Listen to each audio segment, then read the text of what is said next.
Meeting to order. We're going to have our invitation. Stay standing for our pledge of allegiance. Mr. Clinton, you're on. Lord, we come to you again, and we want to acknowledge you as our Lord and the Creator of all. And we thank you for your blessings. We thank you for these people that have come here today. We ask you, Lord, that your presence and your spirit will lead us in everything we say and do. And Lord, we love you, and we thank you for this beautiful city, this beautiful country. And the hopes of having you. In Christ's name we pray, Father. Amen. Amen. Allegiance to the flag of the United States of America and to the republic for which it stands, one nation, under God, indivisible, with liberty and justice for all. All right. This is the City Council meeting, regular for May 9th, 2023.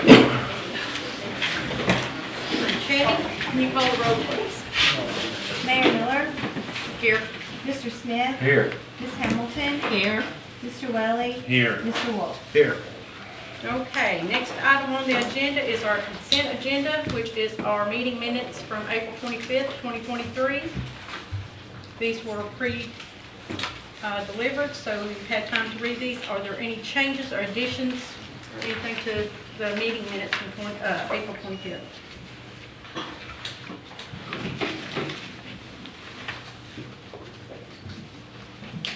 I'll make a motion to approve the consent agenda. Second it. I guess there was no changes, so we got a first and second motion. So Tammy, can you mark that as 5-0 as passed? Oh, I'm sorry. I'm getting a little cross-eyed. All right, so I'm going to open the floor now to the citizens' comments.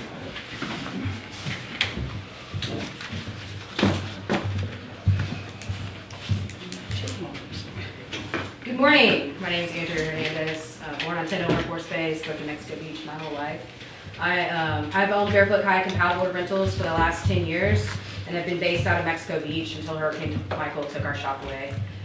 Since then, we've been operating as delivery only. I provide information about wildlife, flora and fauna in our area to the customers so that they can enjoy the city as much as I do.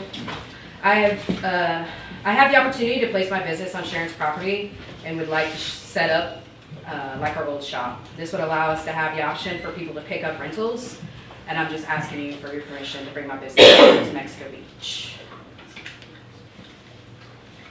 I provided a site plan for you guys. And I do have a business license here and have had one for 10 years. And I think that this has come come to you, Doug, for permission to get, be on the lot. Yes, ma'am. She started the process. We've gone through some options that she has if she wants to put it on that property. Okay, where are the options? I'm sorry, I wasn't prepared to go through that. I'd be glad to sit down and talk with her again. And she has to have for a peddler's license. If she doesn't have Okay, well, she's not a peddler, she has a business license, right?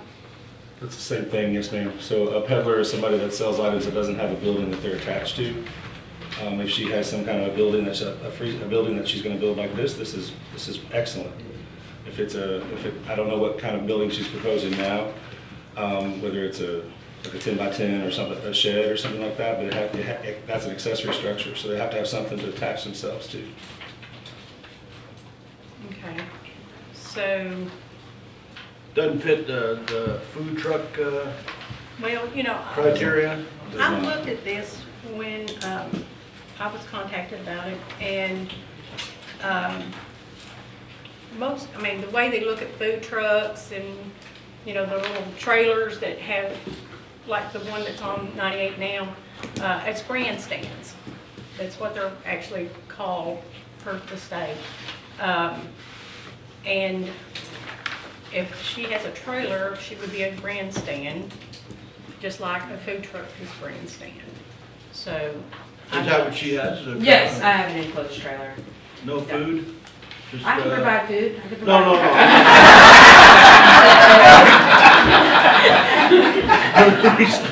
no. You weren't planning on having food, were you? No, sir. Okay, just rounds. And not building a building, this picture's just for reference. No, we're not building a building. It's not. This would be the same thing like Rusty's guy that crossed right there. Correct, yes. I would be no different than the guy that you guys have already allowed to. difference? Is there a difference? Yes, there's a difference. So the food truck was attached to that lot, had a lease for that lot, so that's the structure on the lot. And that's what I explained to her, is that she could attach to another food truck. If she had a food truck, she could be, the state governs where those can go. But as a peddler, it's not selling food. That's what our ordinance has defined it as. So she has to have something to attach it to. So if we wish Sharon's Cafe had something there, she could attach to that. So that, right now the plot's empty, so there's nothing to attach. I would be no different than a food truck. I will get power, I will get a porta potty, I will get water, I will have trash service. I am going to a business location. I was established here before the storm, and you, sir, cannot provide me an ordinance that states I have to have a food truck in order to have my business on the property. I'm not a peddler. I'm renting things. I'm dropping them off at the beach. I mean, Okay. I can review this again and So- bring it back to you with a recommendation, or whatever you guys would like me to do. I'm not prepared for that. I don't, I understand that. it's not that I tell her I don't want her business, there's just nowhere for her to attach to that, and that's what the But where peddler is there that there's this attachment of grandstands? I don't know about a grandstand, it's the first I've heard the Well, term. whether it's a food truck or Yeah, none of the food trucks have any. anything, I mean, a food truck's not a permanent structure. You're saying to attach to a permanent structure, food truck is not a permanent structure. So, All right, I'll do whatever you guys tell me to do. If you want to have it set up there, you please just give me the direction to provide her with the opportunity to put it there. I'll be glad to do that. Otherwise, I think it should be reviewed further, and I can bring back something to you for recommendation. You have everything you need in front of you. There's really nothing that needs to be reviewed. I'm not any different than the man that you've already allowed down there. I would like to ask you guys for your blessing. I'm just telling you, So- that I brought it before the council last time in a direction that it allowed what happened with the food truck that was previously established on the property, that had a lease for the property. The do you have a peddler, lease for this property? I do, and there's no parking. There's an adequate amount of parking down there for those two businesses. I have enough parking. I provided the site plan with That's fine. I'm everything. not gonna debate this. I'd be glad to review it for you guys, or you tell me to do it and I'll make it. Let us talk about it. Okay? Review it. Let's bring it to the table, and if y'all want, what would y'all like to do? I think we need to help this lady. She's bringing a business, she has had a business here. It's not like she's brand new. She does have a business license. She does have a trailer that would be on the property. So do y'all want Doug to review it, or would you like to? and do My your due personal opinion diligence? of it, yeah, it is that this process obviously is not the process. Somebody comes to the table and asks. for- He wouldn't allow me to bring it before the board. I got a hard no. I understand That's why that. I'm here. I understand that, That's not what I but did. we acknowledge you today, Yes, okay? we are We acknowledging. need to investigate this and make sure it fits the city coordinates and everything it's supposed to do. It's not It's on. that simple. It's not an agenda item. It's no different than what we do with anybody else. We don't vote because you come to the table. Right, exactly, we're not voting, and we're just having a discussion, and I think it deserves a discussion, like anyone else. So do y'all feel that we'll just investigate this and we can have her come back to Mr. Baber and see if you can provide any extra details for him that he might need? And Mr. Baber, you can work with her? Sure, I have no problem at all. I've tried. I've offered solutions, yes ma'am. Okay, let's see if we can come back, we'll get this on the agenda for the 23rd, and we'll just add that to our agenda. I would be glad to sit in on that meeting with you as well, and, just maybe some more input. Thank you. Thank you very much for bringing, any other citizens' comments? Mayor, Council, morning. Good morning. Colorado Drive. Just two things. I'm sure everybody's seen a little new entranceway for the boat ramp. I've been talking about that since the whole thing got developed in 2019, the plans. That's going to be a nightmare. You know, it used to be a three-way coming out, now it's going to be a four-way. You're going to have traffic from the canal coming out, coming up this way, and 98 both ways. Something's going to happen there. I don't know if the back gate, is that going to stay open or is that going to be closed? From my understanding, that will be closed, isn't that right, Mr. Baker? The back gate? once- Unless you guys decide differently, once the main gate would be open, that gate would be closed. So I thought there was something that made us have that gate closed. Was it It's St. Joe's Gate. Okay. If they asked to have it open while they're doing the construction, so that's what I brought to you guys and we did, so. So is that an option of having that gate open? I'm just curious. It's always an option, yes ma'am. We use it for bigger events as for ingress and egress, should there be an emergency. So yes, ma'am, it's always an option, so. Okay, thank you, Mark. It's something you need to consider, because that's Yeah. gonna be a nice way to get out of there, because it's gonna be four-way now, and that's gonna be hard. Second thing, when I was here a couple of weeks ago at the Citizens Forum, I brought up the whole thing with the bar at the end of the street and the neighborhood. I found out what's going on there, because nobody here had good answers for it. Mark actually approached me and told me that's gonna be a brick wall, it's gonna be a restaurant with a bar, and they plan on closing at 9 o'clock at night. And if they hold it to that, I live just a few houses away, I don't have a problem with that, if it closes at 9 at night. That's a low-density residential neighborhood, and you gotta remember, where it's going, that never used to be there. That where the glass shop, where Lisa was, that was the glass shop, used to be the outboard motor place, and it was just an overhead outside in the fenced area where they worked on boats. Now it's a building, that all got added onto after the hurricane. And you look at the LDC and everything else, it says in there, businesses are supposed to have a buffer if they abut a residential neighborhood. There's no buffer, there's nothing. So that's something that needs to be really considered to make sure that they hold this to 9 o'clock. And I think the people in the neighborhood would not have a problem with that, but you're looking at 5th Street. So all the traffic going to that restaurant, majority of it's going to be using 5th Street right through a low-density residential neighborhood. And like I said, there's no buffer at all at any of them shops. So just to keep that in mind, and Doug, I don't know if you got any further information on that than what Mark told me? I was told Mexican restaurant, but I don't know if it's the brick wall Mexican restaurant. Well, I did speak with one of the employees this week from Brick Wall, and it won't be named Brick Wall, it'll be a different name, but she said the emphasis would be on the restaurant in the front part and the bar in the back, and they had not made the menu yet. So I don't know that it was confirmed to be Mexican. So Did they come up they're with still any- up in the air about the menu. What about the set hours? I mean, Mark So- was saying it was 9 o'clock, they planned on closing. Yeah, so after you came to that, I did investigate that. I went and talked with Mark, actually I talked to Mark several times. I went to the building, looked at it. Of course, there's no development order at this point. There's no development in there. He did say that it was gonna be a restaurant bar, much like Ms. Hamilton was saying, similar to the brick wall. There's not, served by the drink, I'm sure, kind of thing. And he did tell me the operating hours would be till 9 o'clock. So Okay? we can look at making sure that, see if we've got an ordinance that can do, I know that one of the similar use items was the hours of operation. Is that not correct? It was. Yes, ma'am. Okay. I mean, you've got a So- liquor store and a market and stuff Yeah. in there. And they close at a reasonable hour, so I think for like use, they would need to probably be closing at a reasonable hour as well. My biggest problem with the whole thing was the way this all came about. I It's like the understand. rumors for months and months, there's gonna be a bar, and nothing that anybody knew about. I understand. Okay, thank you. So we're looking at that. Thank you. Okay, any other citizens' comments before we move into our regular agenda? Hey, Lisa Logan, Maryland Boulevard.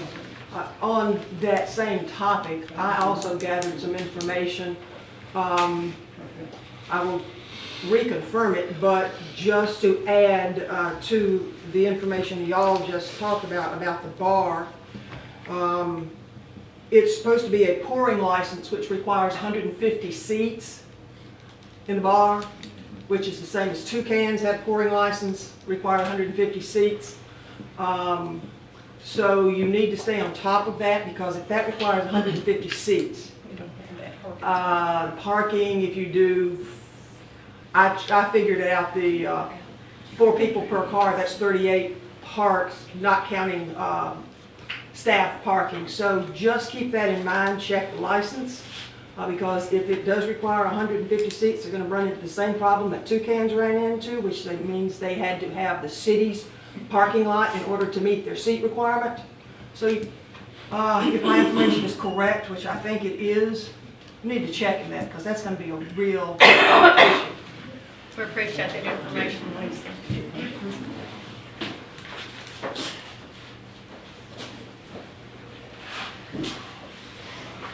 Jim King, Kathy Lane. I just wanted to say about the 5th Street deal. Yes, sir. Because 5th Street's already a mess. And if you walk down that street, we walk our dog there. And, I mean, those little bottles, the shot bottles, they're everywhere. As a matter of fact, the one job site that I complained about before with the Spanish guys, right across the street where they parked in that vacant lot is just full of them. I mean, there were hundreds of those, so. But the other thing is, Mark. The problem is when you talk to Mark and he tells you something,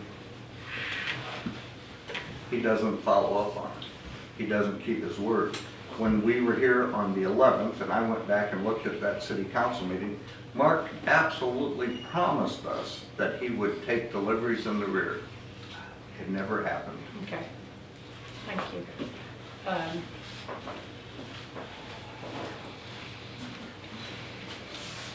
And I did address the deliveries in the rear, and that was once the lot was split, there was no access from the other owner, which would have had to have an easement into their contract when he bought it, and there was none. All right, any other citizens' comments? George Gill, 124th Street. And I apologize, I'm going to read these comments so that I can fit it into the allotted time frame. Okay, thank you. This morning, I'd like to revisit a subject that I addressed before the council at a regularly scheduled meeting in January of this year. At that meeting, I asked whether or not the city council had a vetting process for candidates seeking exempt senior administrative positions and or what I would call high-ranking administrative support positions. As examples, I used the full-time position of the city administrator and the part-time city attorney position. The description of the vetting process I was given at that time was that of a basic background check. In the case of the part-time city attorney position, the council was not sure whether or not that position had even been vetted. In the 4 months since asking that question, I've come into possession of relevant information, all found within the public domain, that make me question the effectiveness of the city's hiring practices. Madam Mayor, the women and men that apply for and fill these senior administrative positions are to be your right hand.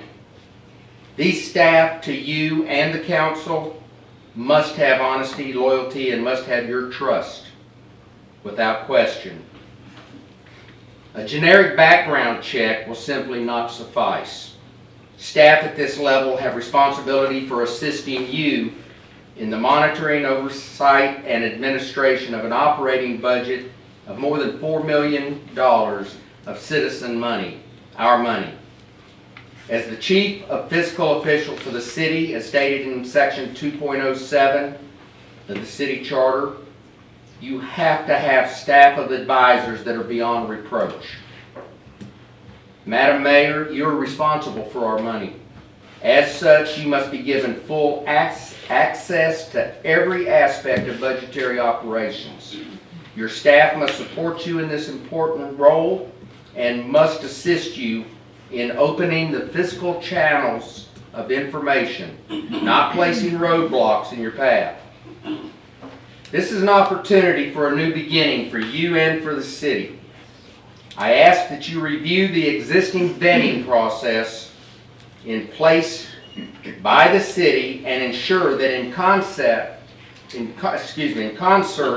with the basic background checks, that the following elements of a thorough vetting process be implemented for all current and future senior level staff. Number one, check and verify financial credit references to include debt history.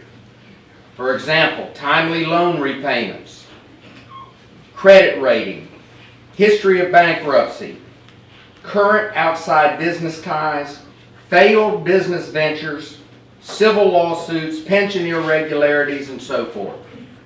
Number two, validate all professional licenses and certifications. Number three, confirm all educational degrees and continuing education units.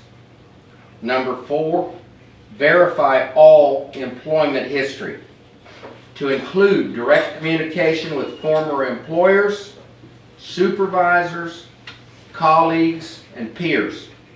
And lastly, contact law enforcement agencies, county and circuit courts, and public domain sources for criminal history, to include all arrests, court dispositions, pleas, convictions, court-ordered intervention programs, and so forth. Thank you. Thank you.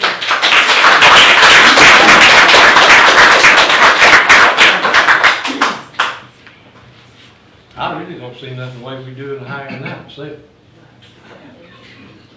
I you, mean, if we got a comment to it, oh, you can if I you mean, want to. I don't, I mean, I just, what, the background checks, I don't know, we talking about employees? Or are you talking about She said top of the. He said his upper city, level. upper level? That's you, Bill. That'd be the one. That's you, Clint. That's me. That's you. Tammy, yeah. Jamie? If anybody wants to ask me any questions, I'm wild. I'll answer any question anybody wants to ask. I guess I didn't realize that my bad's an application when we have job openings. I gotta- People are beating the dog. I just wanted to make a point. I mean, Mr. Gill, I want to address you a little bit on that. I felt like, maybe I'm wrong, you were talking to the mayor, asking her to do something. I was talking to the mayor and the council. Okay. I might have been making eye contact with the mayor. Now, you said mayor, you need two, several times. This is a council. There's a weak mayor position. It's a 3-vote system. And you need to acknowledge that. Our citizens need to know that. We need to know that.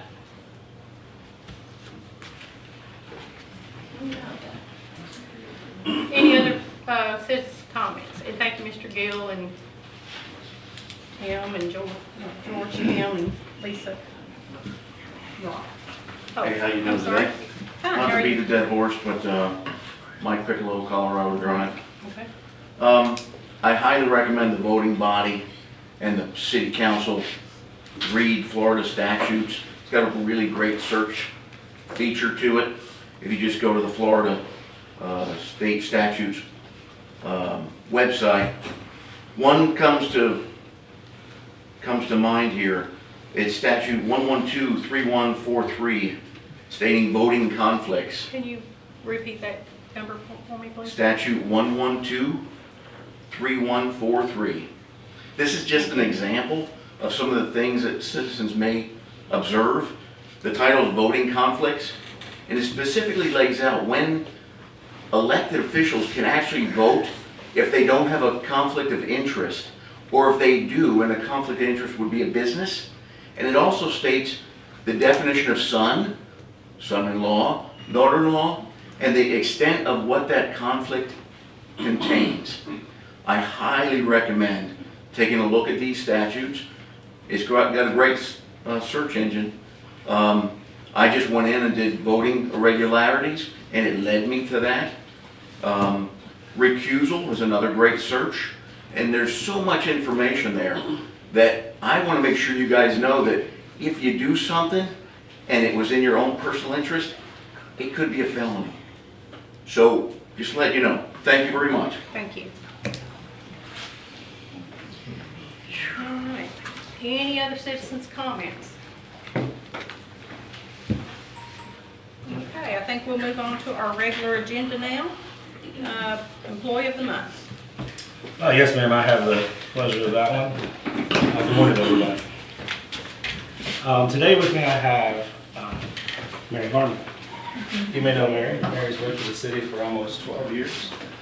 She's an excellent employee in our accounting department.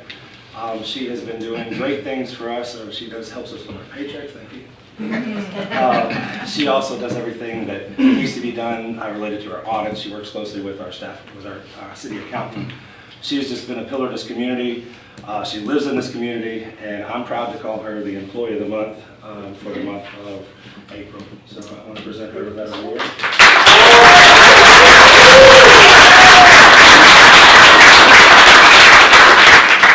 So with this award, you get a full day off. You can't use that on payday. You're amazing. Everything you do for the city. And I know the council appreciates you and all the residents, and I just want to make sure I personally told you thank you. So, you got anything to add over there, man? No, well deserved. All right, let's get a picture. Then I'll let you give your speech you prepared. PowerPoint? Okay, got it. All right, thank you, Mayor. Thank you, guys. Thank you, Mary. Congratulations.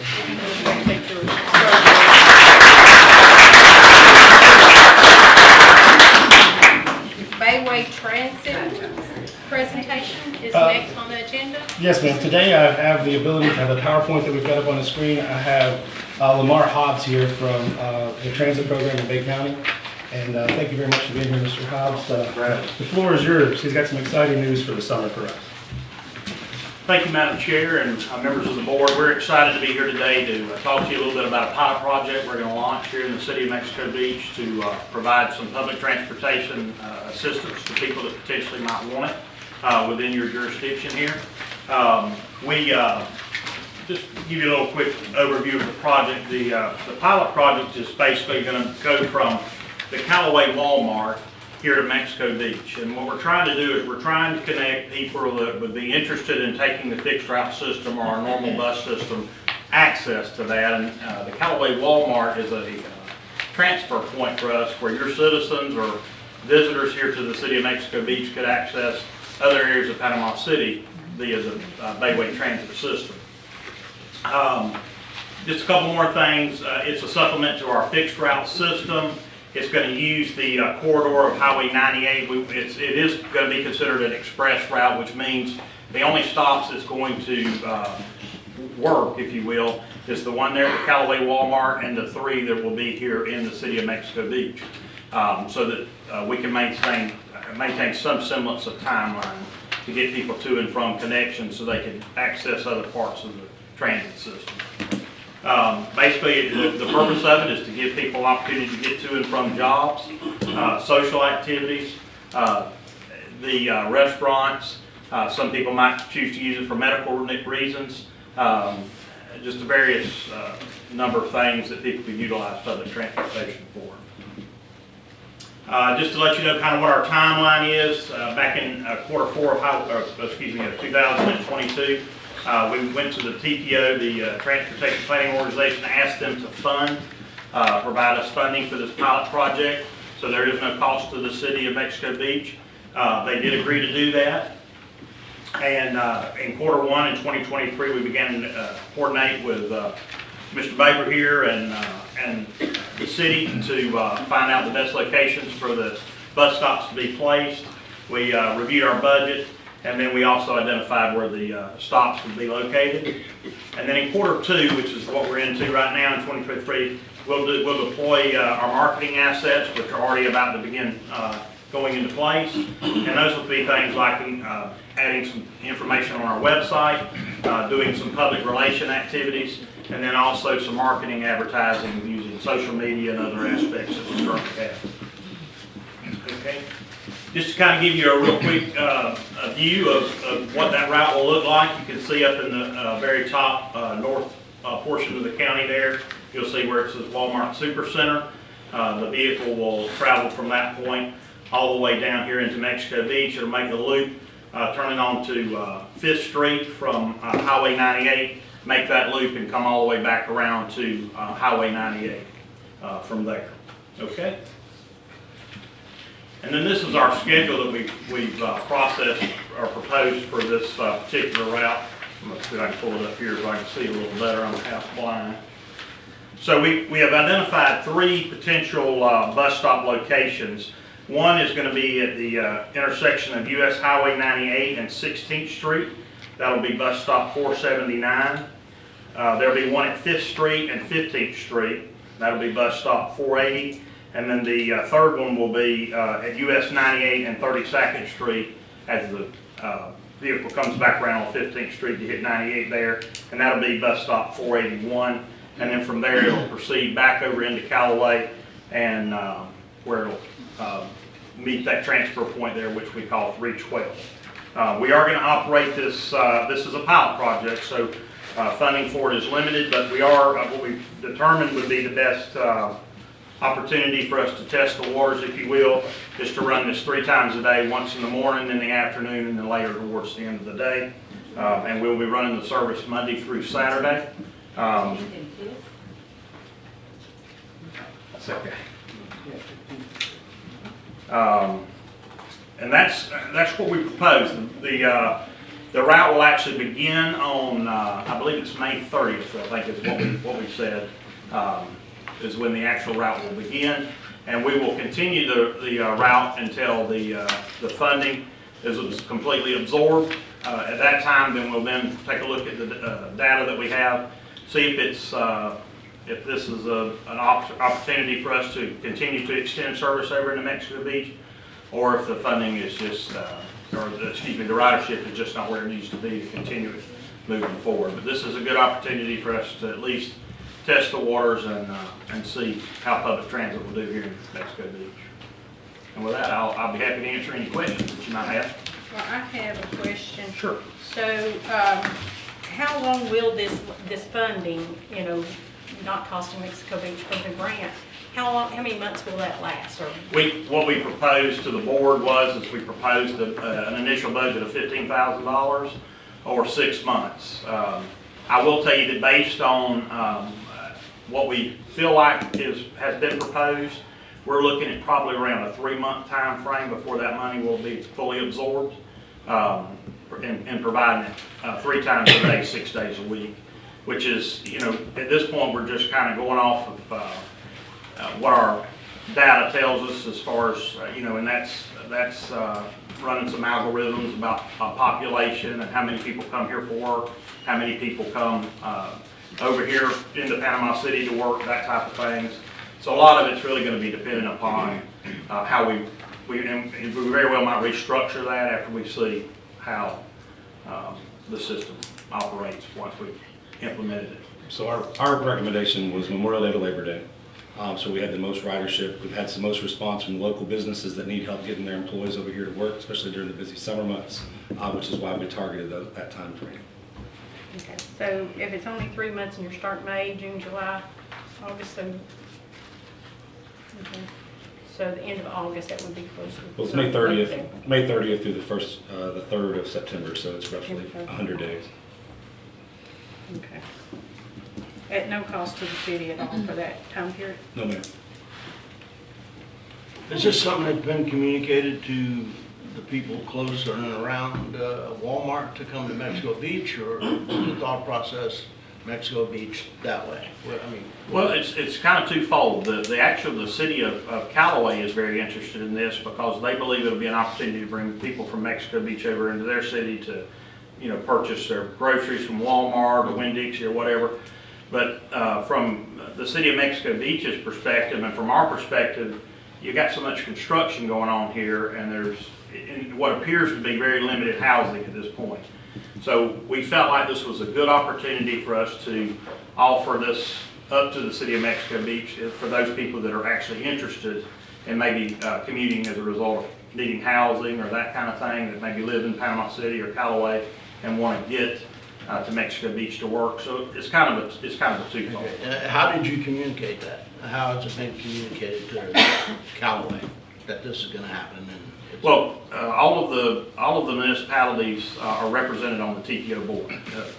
City of Mexico Beach has a position on that board. How does it reach my house? How does that communication reach my house? You're talking about social media campaigns and Oh, marketing process. we're fixing to unleash the social media campaign. So we have a large social media following, and we're on every potential platform there is out there. And we find that's actually the best way to communicate with people, even more so than putting ads on televisions and newspapers, that type of thing. Not to say that we don't do that, but we send more through social marketing. We do mailers, flyers. We're actually going to have information actually on the buses so people could take it with them if they want it. They're actually like door hangers that'll hang on the grab rails. People can grab it and that type of thing. So let's say this ends and we're finding that there's people coming and there's workers, and we don't want to leave these workers without a way to get here because they've gotten used to this over the past several months. What's the cost to the city at that point? We don't know. It's going to be depending on what the usage is. So if you come back to us and say, look, this thing is just taking off, and we really want to put a fixed route service in there, just like you do for Panama City Beach, like we do right now, That cost is gonna run you, and I'm just estimating, could run you somewhere between 15 and 17,000 a month, to provide that service. And the reason I ask this, because we are getting ready to go into our budget soon, ma'am.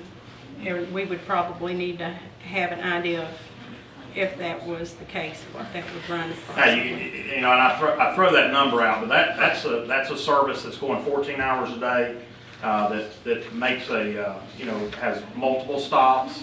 There are plenty of options within public transportation that will allow us. And to be quite honest with you, we are actually looking at some potential other options. We got to get funding for them. There's some service development grants, things like that out there that are available to help us with that.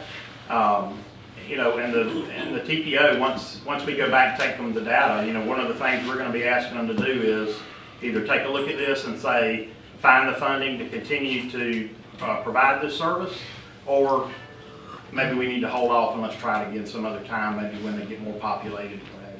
So how does how does Panama City Beach fund theirs? Do they fund it personally?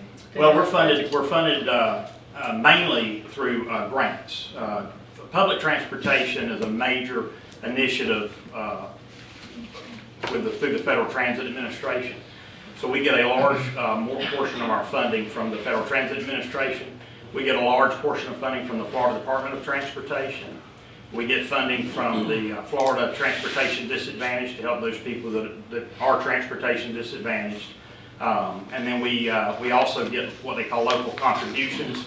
Each of the municipalities and the county make up that contribution level. We send that out every year.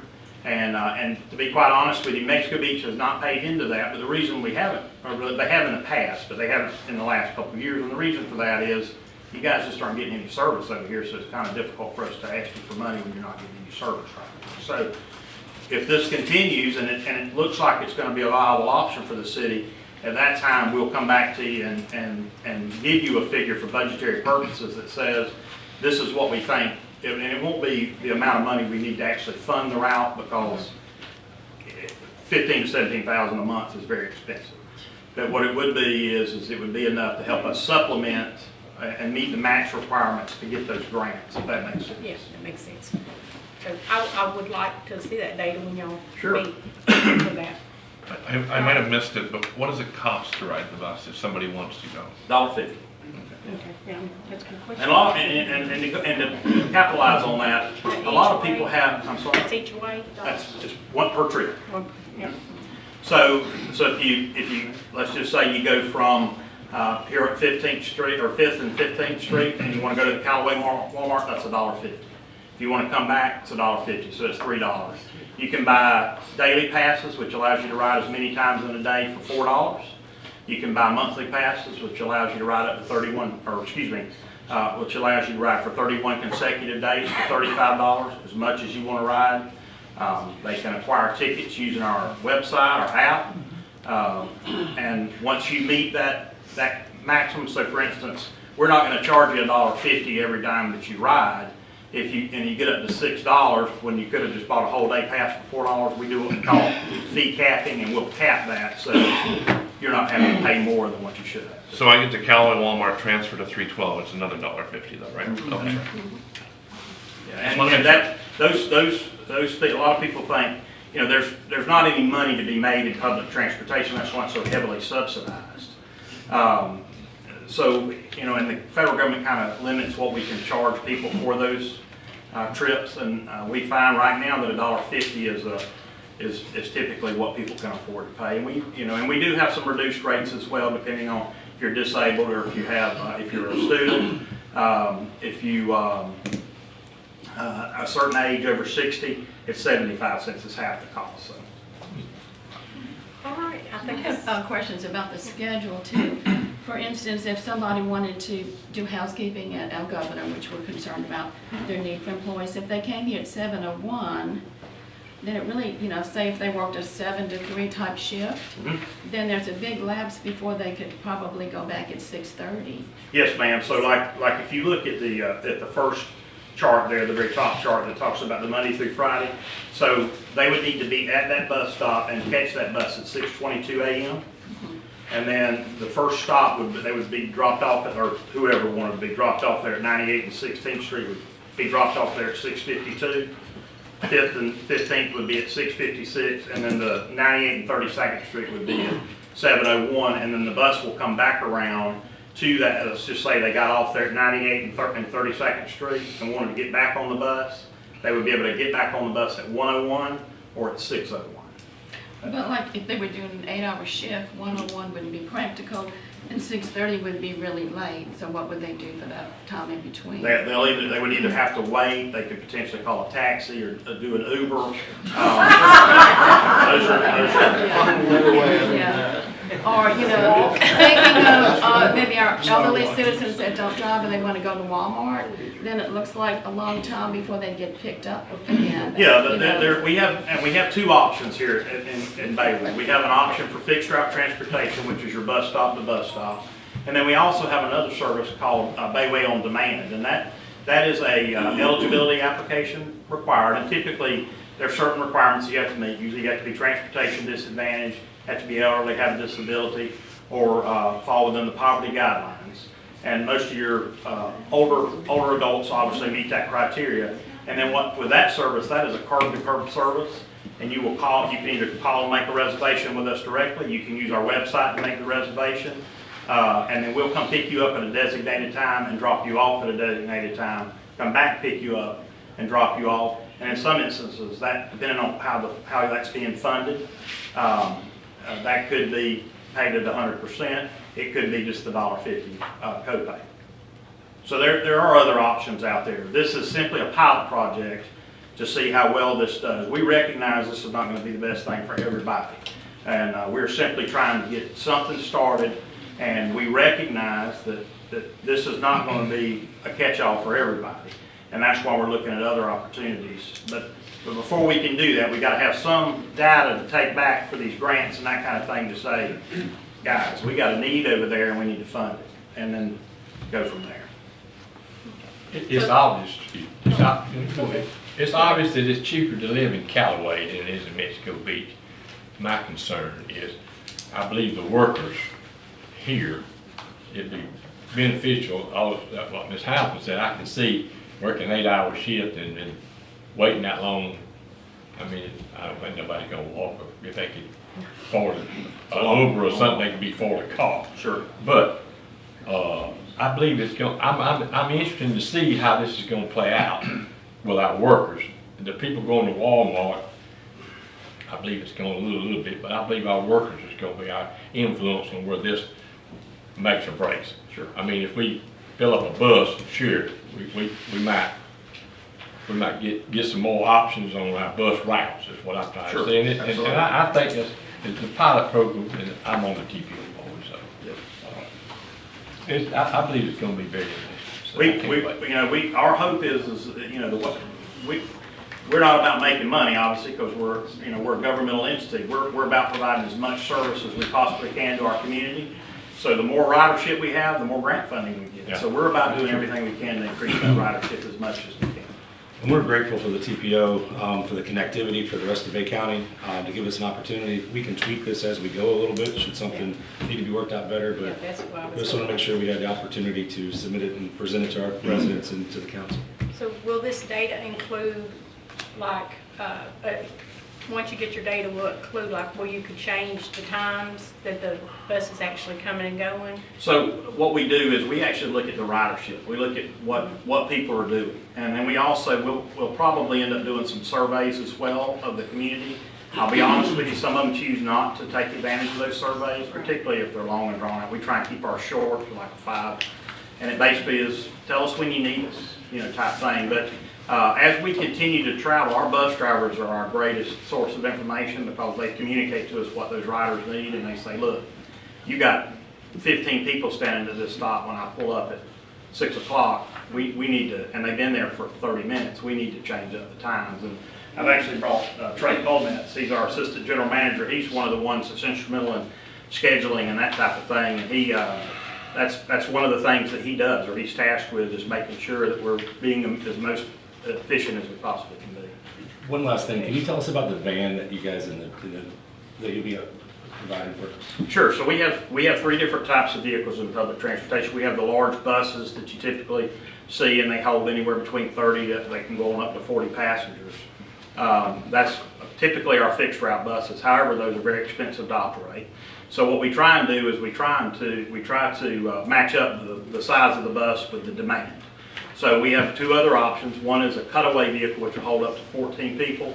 And basically that's, I like to refer to that as like your church type bus. It's, it has a van front end with a big box back end. And then the third option is a large passenger van, or what they call a Ford Transit van, which is what we brought with us and what we plan on using for this initial project. And of course, as the ridership increases, we'll increase the size of the vehicle. So, and we actually have brought that out here, Doug. If y'all would like to look at it, you're more than welcome to come and look. You get an opportunity to see, and they're all ADA accessible, so whether you're in a wheelchair, if you're a walker, a rollator, whatever, we can help you get on bus and get you to where you need to be.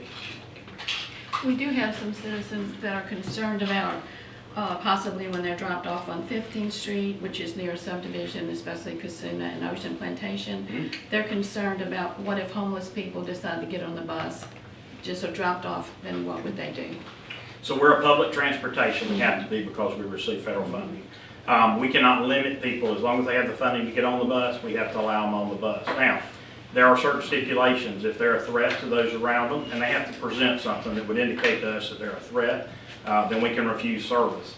If they're intoxicated, there are certain requirements that we have on the bus. For instance, we don't allow any eating or drinking. We allow you to bring it on the bus, but it has to be in a closed container, unless you have some sort of a medical problem that would require you to need it, like if you have, say, diabetes and you needed to consume alcohol. I need some alcohol.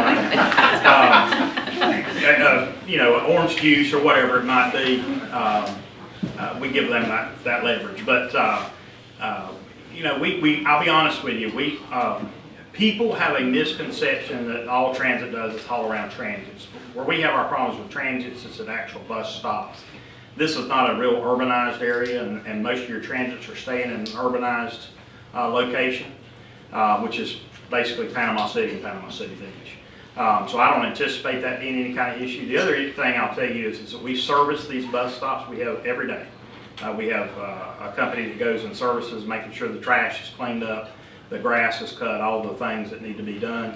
And they are very diligent about if they see somebody there that's saying sitting there at a bus stop and they're occupying and keeping somebody from getting on it, they don't have any problem telling them it's time to leave. And then, you know, we also rely on the law enforcement to help us as well. If they don't want to leave, we're not going to fight with them, but we will trespass them. And, you know, if they come back after we trespass them, they'll be arrested for trespass after warning. So.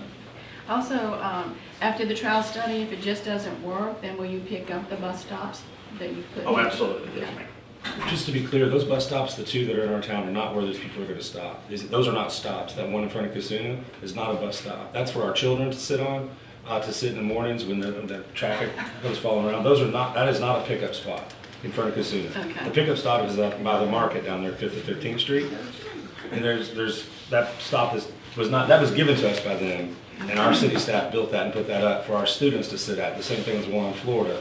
So when they're waiting on the bus in the morning, if it's raining, or even if our residents are walking and need a chance to sit down, that is not for the bus to pull up and let people on and off. I don't know if that's been made clear to the citizens. Yeah, it's a completely different situation for that. When the bus stop is, they're not even putting anything there. You're talking about trash. I don't know, maybe they'll put a trash can or something by the side. You typically, we have what they call an amenities distribution plan. And that plan basically dictates when we'll put in a bus stop, when we'll put in a bus shelter, a bench, a trash can, a bike bollard, a shelter, that type of thing. For this particular project, because it is a pilot project, our intent right now is we'll have a sign, and that sign will designate where the bus stop is. It'll have a number on there people can call and find out when the bus is going to arrive and that type of thing. It'll also have the bus stop number on there. But you know, and if ridership grows, you'll see more amenities come in there. I know I see hands in the back, and I know this is a pilot project, but I would like to take some citizens' comments in case they have questions for, okay. You can come up, please. Judith Black, I live on 15th Street, not very far from 1515. I have two questions. You said no food or drink, so does that mean if I go to Callaway and get groceries, I can't bring my groceries home on the? No, ma'am, you're welcome to bring them on the bus. We, as long as you can load them on the bus, we'll allow you to bring them on the bus. We just don't allow any open containers of food because obviously that causes rodents and other things on the bus. So. My other question is, you said you can, once you get to Callaway, to the Walmart, you can connect with other transit. Is there public transit from there that goes to, say, Panama City Beach, or more particularly to the airport? We do not currently have any, we do not offer an opportunity for people to travel to the airport. That is another project we're actually looking at. But you will be able to travel anywhere within Bay County where our public transit system is, which is Callaway, Springfield, Parker, City of Panama City, Lynn Haven, Panama City Beach. We take you all the way to the west end, Winn-Dixie out on Panama City Beach. Well, I would say I do think airport transit from here is definitely important and would be used. Yes, ma'am.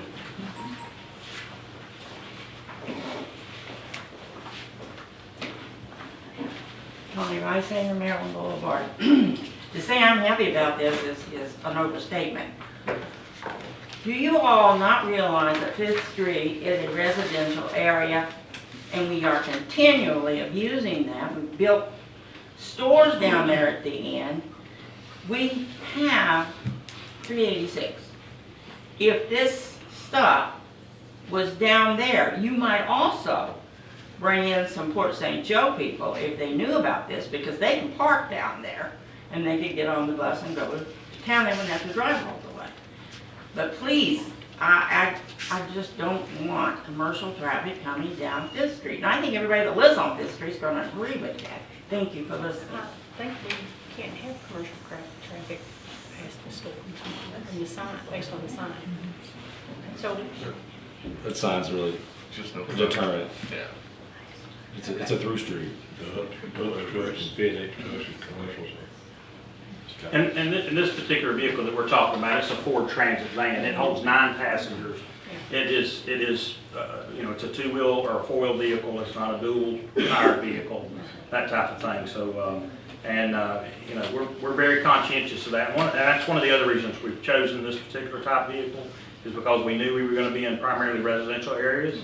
And, obviously taking a big bus in those areas is not conducive to the environment. So. okay, so just in future, let's say that this worked really well and we went to the bigger bus, and would we be able to change that route, that it wouldn't come down the residential street? That's one of the reasons we're doing this pilot project, is to find the best route.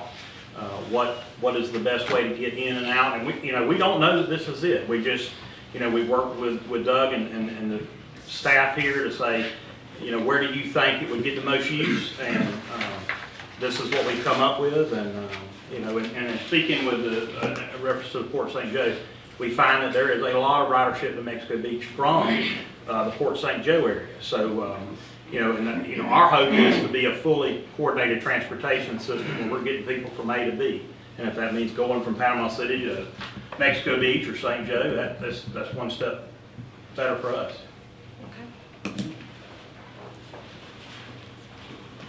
Lisa Logan, Maryland Boulevard. Are there any essential differences in this pilot program and the other 2 pilot programs that Bay Transportation has had with the City of Mexico Beach in past years? I'm not aware of any of the other pilot programs. I've been with the transit system since 2014, and this is the only pilot project that I'm aware of. If you give me a little more detail, I might be able to. Trey might be able to. He's been here far longer than I have. Good morning, Trey Pullman, Assistant General Manager with the operations side of it. We do currently run demand response in Mexico Beach. It's limited, but there is a few passengers who do take it back in town. That's the demand? Yes, ma'am. The curb to curb? The curb to curb, Service, yes, okay. ma'am. Is that what you're referring to? No, this type of pilot program has been launched twice before in Mexico Beach in the last 20 years. I know because I wrote articles on it. Okay. So I was just wondering if this was essentially the same pilot program, or are there any differences? I think you're referring to when the system first started up, they did have a route that ran to Mexico Beach. but I wasn't currently, I was only about 8 years old when that happened. The reason I tell you the story, I was actually one of the first people to ever ride the bus. Never mind, exactly. When I was in elementary school, they had a coloring contest, and the girl in my class actually won the design. So we all got to ride to Mexico Beach. So they did, in the beginning, run, it was almost like a tourist thing to show everybody Mexico Beach and just come back. But now it's grown to where I'm trying to lead away from trolleys, but more towards transit vehicles. And as far as it being the same thing, I would go with no. It's going to be totally different. Because I believe that originally back then was mainly just for tourism. Okay, that's not what I'm referring to, but what I'm referring to was this has been tried before and didn't work, so I just wondered if it was essentially the same thing. Not under the current administration, because like he said, me and him have been with the system since 2014, and they had not done anything past that. Now, prior to that, we wouldn't be able to answer it for you, I'm sorry. And we have to remember this is a pilot program, and we welcome it. And hopefully it'll be successful, and if it's not, and if it's successful, we'll come back with more citizen input and how we are going to move forward with it. Yeah, and that's what we need. We need citizen input. We need, we just ask that you keep in mind that these are people that need, that are oftentimes transportation disadvantaged and need this transportation to get medical appointments and that type of thing. We could go on and on by telling you stories of people that have benefited from public transportation. We want good, candid information, and we want to make sure we're giving the best benefit to the city. So. And I think a really large thing here for us here in Mexico Beach is our workers. Our businesses need workers. So, yes, ma'am. I'm Jane Dunn. I live on St. Francis Street in Casula subdivision. I have two things. First, you said you want input from the citizens. Well, did anybody ask the citizens of Mexico Beach if they wanted this? I haven't heard anything. I just was thrown on us. And the second thing is that bus stop for children is an eyesore at 15th Street at Casuna. Casuna is mostly a retirement community. There are 2 children that live in Casuna. They catch the bus at the end of their street so their parents can see them there. I've never seen anybody at that bus stop. And then they put that, and the people, we don't like the bus stop there, so whatever, they can take it away if they want to, but it's, they say it was for the children, but the children are everybody, I've never seen anybody there. So in terms of speaking to the citizens of Mexico Beach, we are in constant communication with our riders, whether it be from Mexico Beach, Panama City, or even tourists. Did we do any specific surveys in the city of Mexico Beach to solicit information? No, ma'am, we didn't. But we do listen to the requests. We get requests a lot, and that's why we do these pilot projects to see if it is applicable for the area. If it's not, it's not. If it is, then it's win-win for everybody. Listening to the lady who came up here, Russ Conklin, 800 Highway 98. I heard one lady talk about Port St. Joe. Perhaps one of the things that y'all will look at is moving one of the bus stops down to 386 and 98. There's parking there for people that are coming from Port St. Joe. They can park there, jump on the bus there, take it to Callaway, as far as trying to come up here to Mexico Beach from Port St. Joe, where we have very limited parking. So it sounds to me like that would be a good possibility. You can increase your ridership by including those Port St. Joe people that would come up here to 86 and 98, but that's probably something good to look at. So it could include Port St. Joe and increase your ridership. Okay. So that's the kind of information we need. Yes, ma'am. Lorraine Lindsay, I live on Florida Avenue. I've got 3 things. Number 1, the city continues to encroach upon our neighborhoods with things that the neighbors who purchased their property in a residential area do not want to have in our neighborhoods. That's number 1. Number 2, this is also occurring when we're going to be tearing up Florida Avenue, putting in our stormwater pipes in this area. And that's going to be a huge problem as you run this pilot program. And the third thing, I'm going to ask, Does this mean that if we have a bus that goes to Panama City, we don't have to pay for transportation for the city administrator to go back and forth anymore?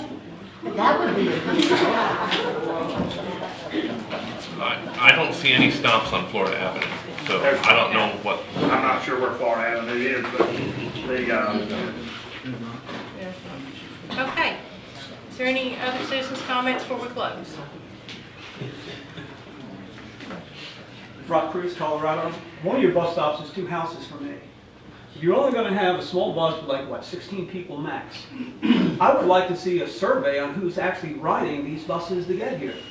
I mean, to me, it would be a big deal for the city to come up with something. You're here for work, you come to the beach, or just nothing, and find out who's actually coming in here.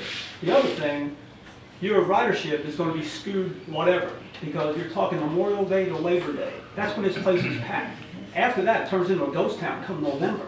So whatever you're getting on there now is probably going to be a lot of tourists who don't have vehicles that come here and rent places to go to Walmart to get groceries. Because there's no way to get to the Pig unless they have a car.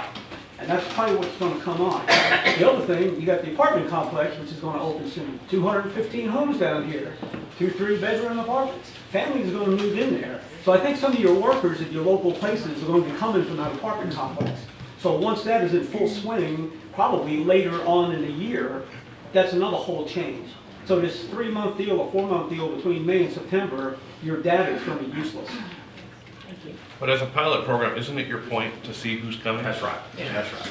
Yeah, and Take cars off the road. To the gentleman's point, we are going to do surveys, but we can't do them until we get a rider. We have a base, and we know who to get the surveys to. Once we get that information, then we start sending out surveys and we start trying to calculate the information and that type of thing. And we're very well involved in those things. When we looked at when we should do this, we're twofold. We're trying to make sure the citizens have an opportunity for public transportation, but also our visitors also have access to public transportation as well, because it is public transportation. So We appreciate you thank you and for all, having us. and answering our questions. Appreciate you very much. Thank you. Appreciate y'all.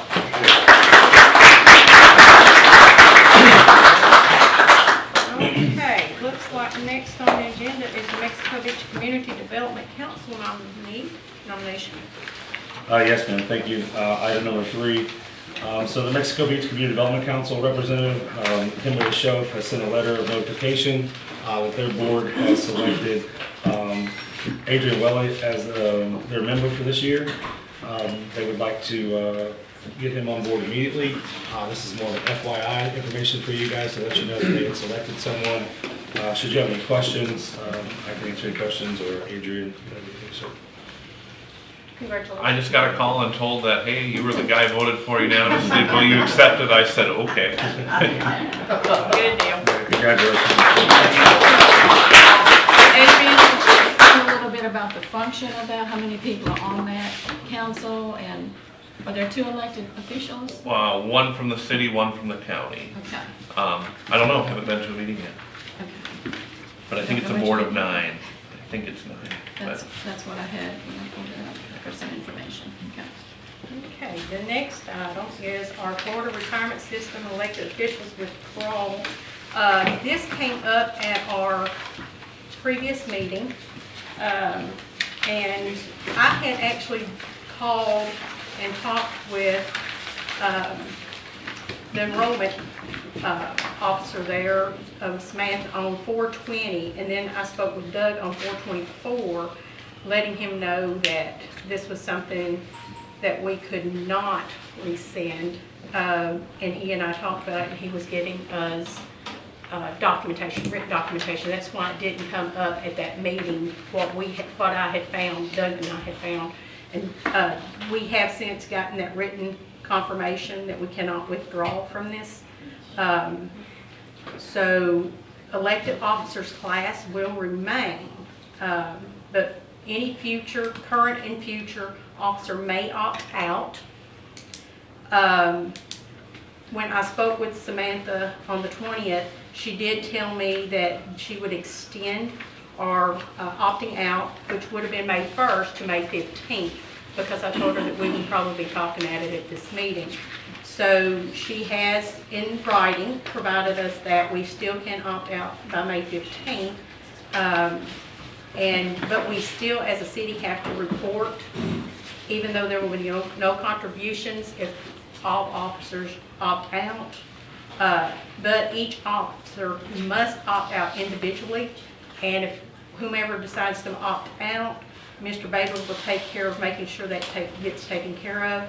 Should an officer opt in, a council member, the city will pay $3.99 a month, which annually would be $15.96, and for the mayor it would be $6.27 per month, and the elected officers themselves, it would be 3% out of their check, which over an annual period would be, for me as a mayor, would be $4,752, where the council person would annually be taken out of their check $3,024. The total contribution of the city, should everyone opt in, would be $26,676. And I want to say that I am opting out of this program. Any questions?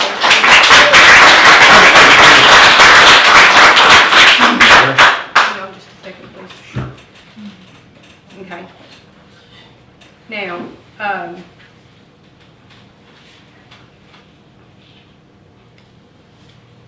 regarding this can't be rescinded, it's up to each individual officer here to opt in or opt out. There's no opting in though, right? You automatically. You're automatic. You're automatically It is- in, there's it no is. opting in, you have You're to opt opting out. in, you just have to opt out, so I am opting out, so. I have also made the decision to opt out. The city has already paid $3.99 for this month. After speaking with Doug, he said that can be returned to the city. And I paid $21 for this month, so I'm assuming I'll get my $21 back too, but I will also opt out. I have my paperwork ready and to turn in.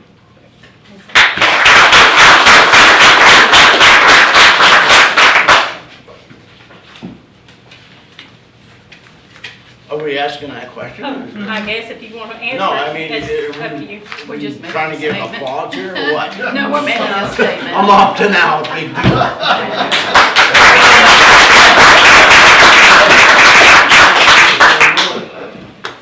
I voted for it and I'm staying in. Your option, so it's not. Mine's already Why in. we got drained up the city council? Okay, before we conclude, did you have anything to add to that, Mr. Faber? Yes, ma'am. Please remember that if you are opting out, I have to have that. If you've been here an existing member, council member for the recent election, you have until May 15th to get that to me so I can turn that into FRS. If you're opting in, you don't have to do anything. And do remember, if you've opted out, you can opt back in at any time. It is up to the member, not up to the city. Do we need to tell you? I've already emailed FRS. That's okay. If you've already done that, you have the right to opt back in. Okay, so they, as of May 15th, they could not opt back in. Ooh, I think it says we can opt in at Right, any it's time. the member's decision. We got that letter, just not the same letter, is it? So if Mr. Wolf opted out just now, and 3 months later or a year goes by, and he decides to opt back in, that's his right. That's not what she had told me, but that's okay. I mean, I'm not opting in or back in, or I'm just not opting. Okay. Okay, all right, I think we're to number 5, 6-month financial update, Mr. Baker. Yes, ma'am. I do have with me Debbie. She's our city accountant. She'll come up to the podium. We're going to go this. This was asked for. It got bumped by 2 weeks. I do apologize for that. We had a change in people at the table, so we decided to give a little bit more time to get acclimated. So therefore, we're going to hold this today. So in your packet, you'll notice that there is a more extensive report that you'll see that lists items in there related to the current budget and any items that are over or under budget for the year, and then the total dollar figures towards the end. So I'd like to turn that over to Debbie. She can go through her report there, and we can answer any questions you may have. Okay. The order is the same as the previous report. It just expanded with more details. So the first page is your general fund revenues, and if you can see the percentage available, like for the ad valorem taxes, we only have 14% left, but that's because we grab everything or get everything in November, December, January, the bulk of those taxes. And then we are ahead of collections on a few others. The tax item, where it shows that we have 39%. We got extra local option gas tax from the state, around $50,000. And so we usually get around $5,000 a month. So that kind of skewed the available more at this point in time than normal. But licenses, permits, and intergovernmental, those two, the licenses and permits, just to give you a quick overview of what those are. So the permits for building permits, the code violations, all those go under there. Intergovernmental is any of the state revenues we get, like sales tax, state revenue sharing, communication services tax. And then charges for services would be able to collect the boat fee, ramps, and stuff like that. And obviously fines and forfeitures are kind of self-explanatory. If you get in trouble, you have to pay a fine, it goes in there. And then miscellaneous is our reserves and our interest. And so we did up the interest by $150,000 because of the investments that we did the prior month. And so that's what that miscellaneous revenue consists of. So for the general fund, it looks like it's the opposite of expenses. So it's 18% left, but that's a good thing because we've collected more in 6 months than we had budgeted for. But that, again, is because the property tax comes in at the first of the year. So it'll even itself out as we go through every month. So is there any questions about the general fund revenues? You're gonna go through, I mean, I have a lot of questions, but it kind of consolidates that page one. Can we go through the all revenues? Just go through page one first. Sure. Okay, so just to go, the enterprise fund, which is water, sewer, and sanitation, the same thing applies. We're right around 50% for collections. And the only revenue we actually collect in those are charges for services, which are your user fees. And the other sources in the sewer fund are those impact fees that we did a budget amendment for to pay for some of the repairs for lift stations. Any questions about page one? I do. Okay. Obviously, revenues, we've collected about 81%, which is good. But then on the general fund, then you come down to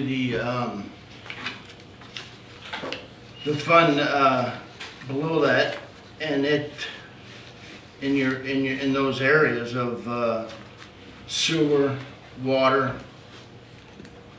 and sanitation, and it looks like we've collected about 40%. So our overall is like 67%. That looks good, but really we're back about 10% on that. So we have 49% available left in water, and so we have collected right around 51%.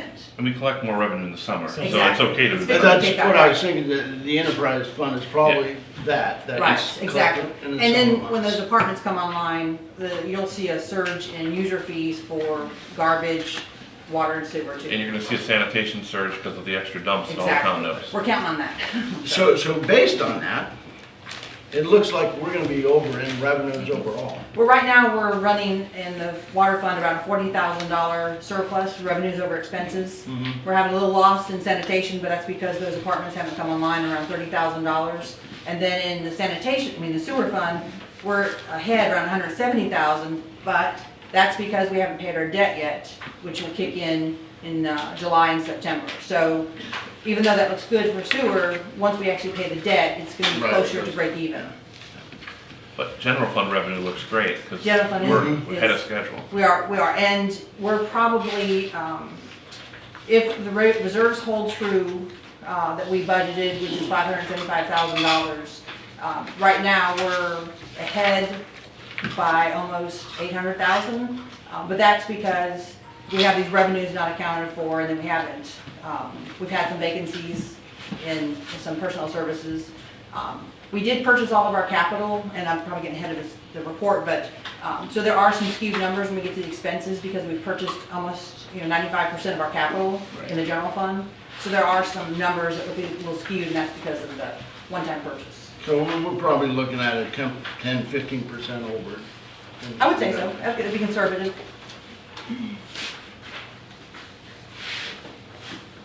Any other questions about the revenues for anybody? Okay. Sorry, Yes. can I ask a question? Oh, can he ask a question? Sure, why not? You want to share the podium? Required to. Is it about the first sheet? It Or is, Tim Linderman, St. Francis Street. Just looking at this, and maybe we'll get to that, I'm trying to compare expenditures versus income. You get to the, what the difference is? Yeah, it's on, I'm gonna. Okay, if you're coming to that. I'm gonna give you the, what do you call it when you give the end of the movie before it's there? Spoiler alert. So, Yes, sir. Can I make one more suggestion? Just, this budget it's somewhat complex and there's a lot in it, a lot of detail. We're looking at 3 line items on a department, which a department probably has 15 or 16 or 20 different line items. I would suggest the next time we do this, we do it as a workshop, not as an agenda, because it's really not really taking care of what we need to take care of. I agree with that. I agree, yeah.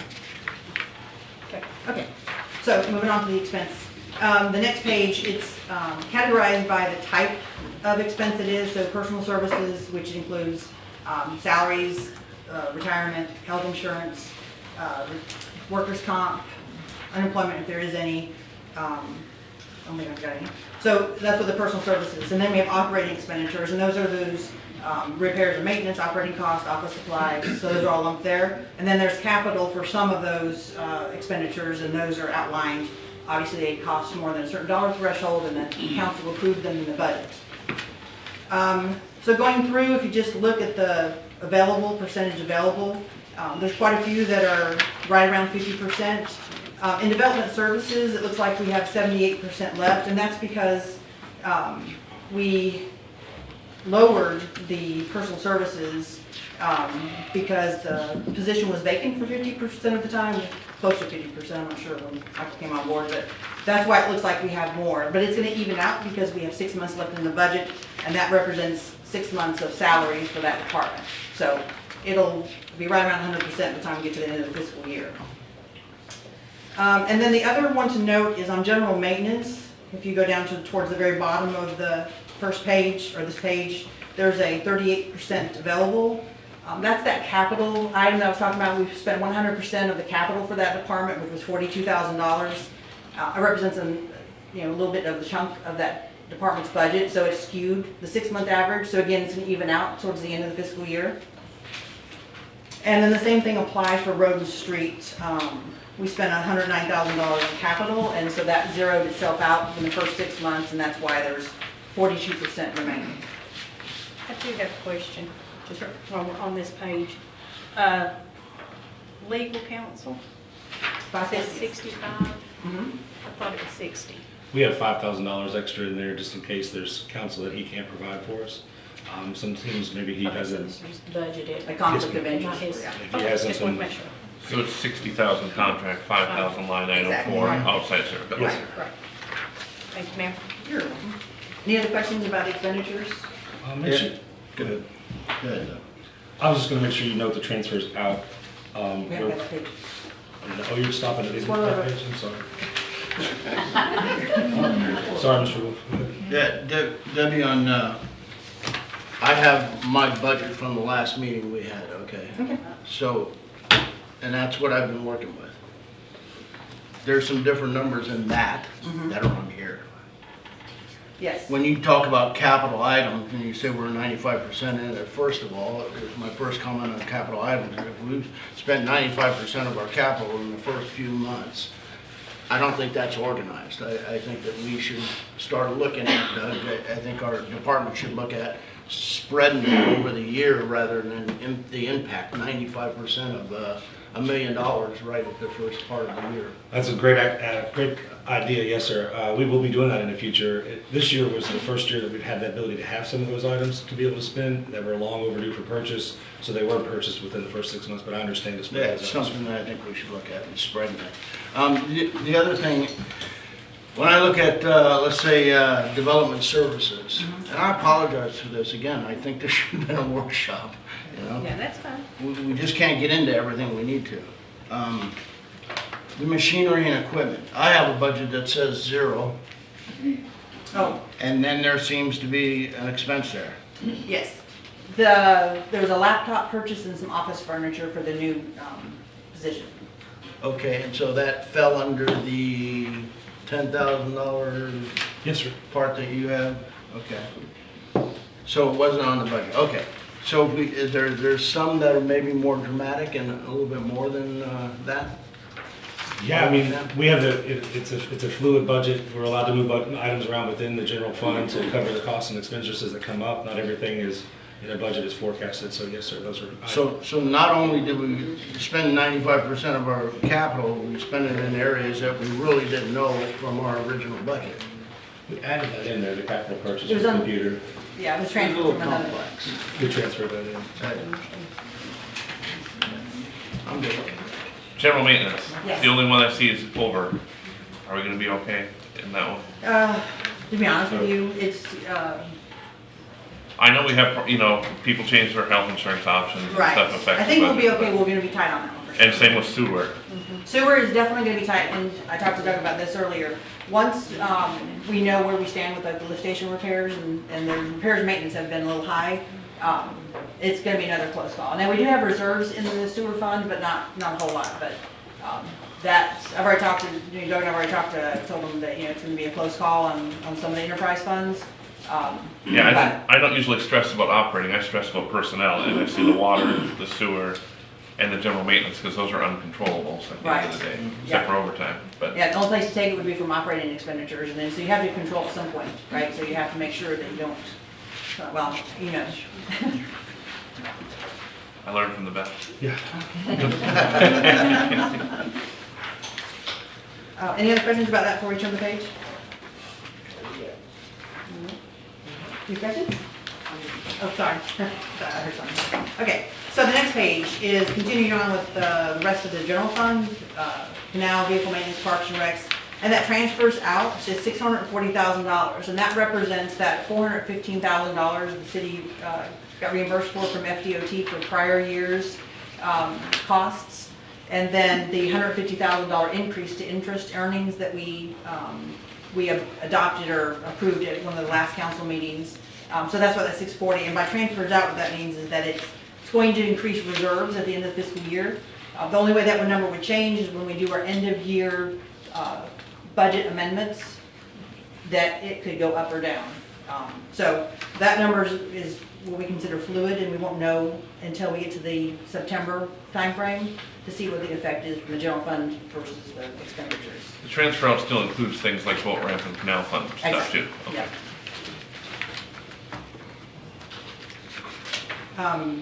As far as the expenditures go for those departments, those are sitting pretty well.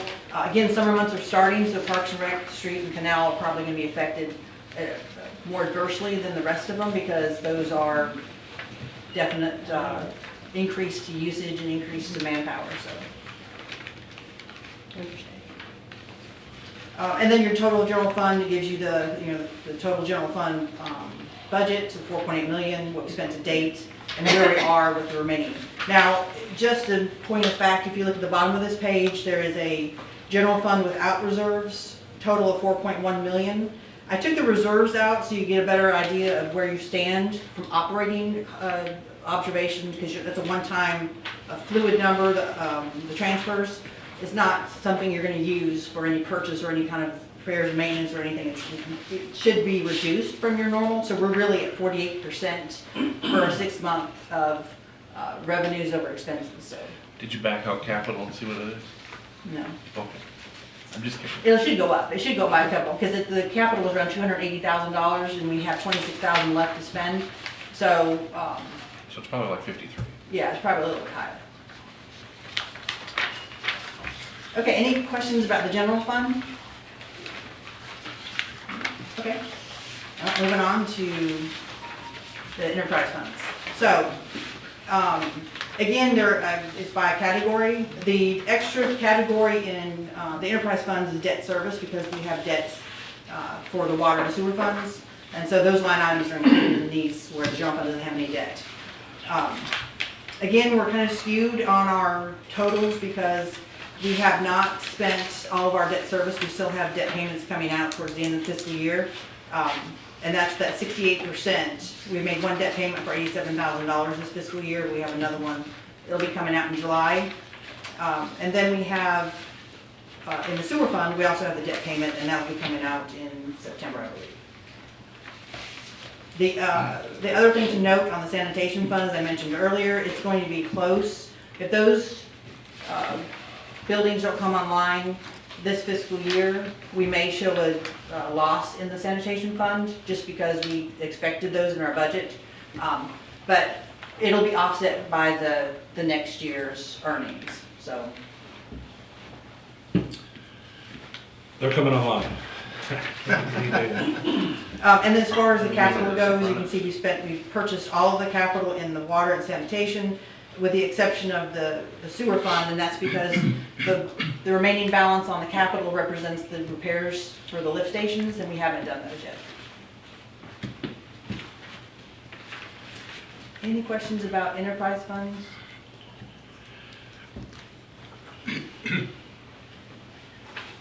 No? Okay. And then if you just look at the very last line, the citywide expenses, those are, almost $8 million total for our budget, what we spent, and then the remaining balance, so. All right, moving on to cash. So you can see that we have $5.4 million in the general fund in Hurricane Michael, which is our pooled cash, of $10,980,000. That includes $4.6 million of our designated accounts, and those are listed below. And then on the bottom, I actually added this on this report, the investments that we did for the short and long term, what we've earned by interest through this date. So you can see we've earned unrestricted cash, $78,000.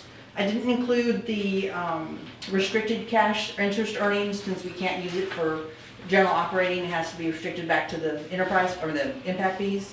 So that $78,000 represents total unrestricted cash earnings. Any questions about the cash? General fund designated accounts. Yes. I asked you to look back 6 months ago where we stood. Sent you an email. Did you? It's totally my fault. I will get with you. I apologize. That's all right. Maybe we just get it and I can look at it when you get it. So you wanted the 6 months prior? Yeah, it's no secret. What I'm looking to do is, and I think I put that in the email, I'm looking to find out what has the council approved and spent that is not in the current budget. Oh, gotcha. Okay, yeah, it'll be a very brief, small. Over the last 6 months. Yeah, it'll be a very small number, so. Okay. I'll get that easy to you. Thank you. I have a non-financial report question, but you're here, and I'd Okay. like to ask you. We hear a lot about impact fees and the need to do a study to increase or to change or to look at. Have you found, because I know it's restricted, we have 7 years to spend it. Do you find we're spending it faster than we're getting it? No. I don't, okay. Just making sure.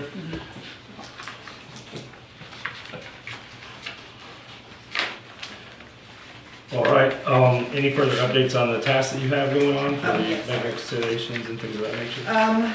Other than the audit, I kind of paused the audit for to see how things were going to be going. We'll pick that back up in the next few weeks. So it's an ongoing task list, so it'll be easy to. I'm working with the auditors on fulfilling some of those requests, and it's going to be a 4-month process at least. So it'll be winding down probably when we wind down our current fiscal year, and then we'll take a pause of another few months before you pick up and do the next fiscal year audit next year.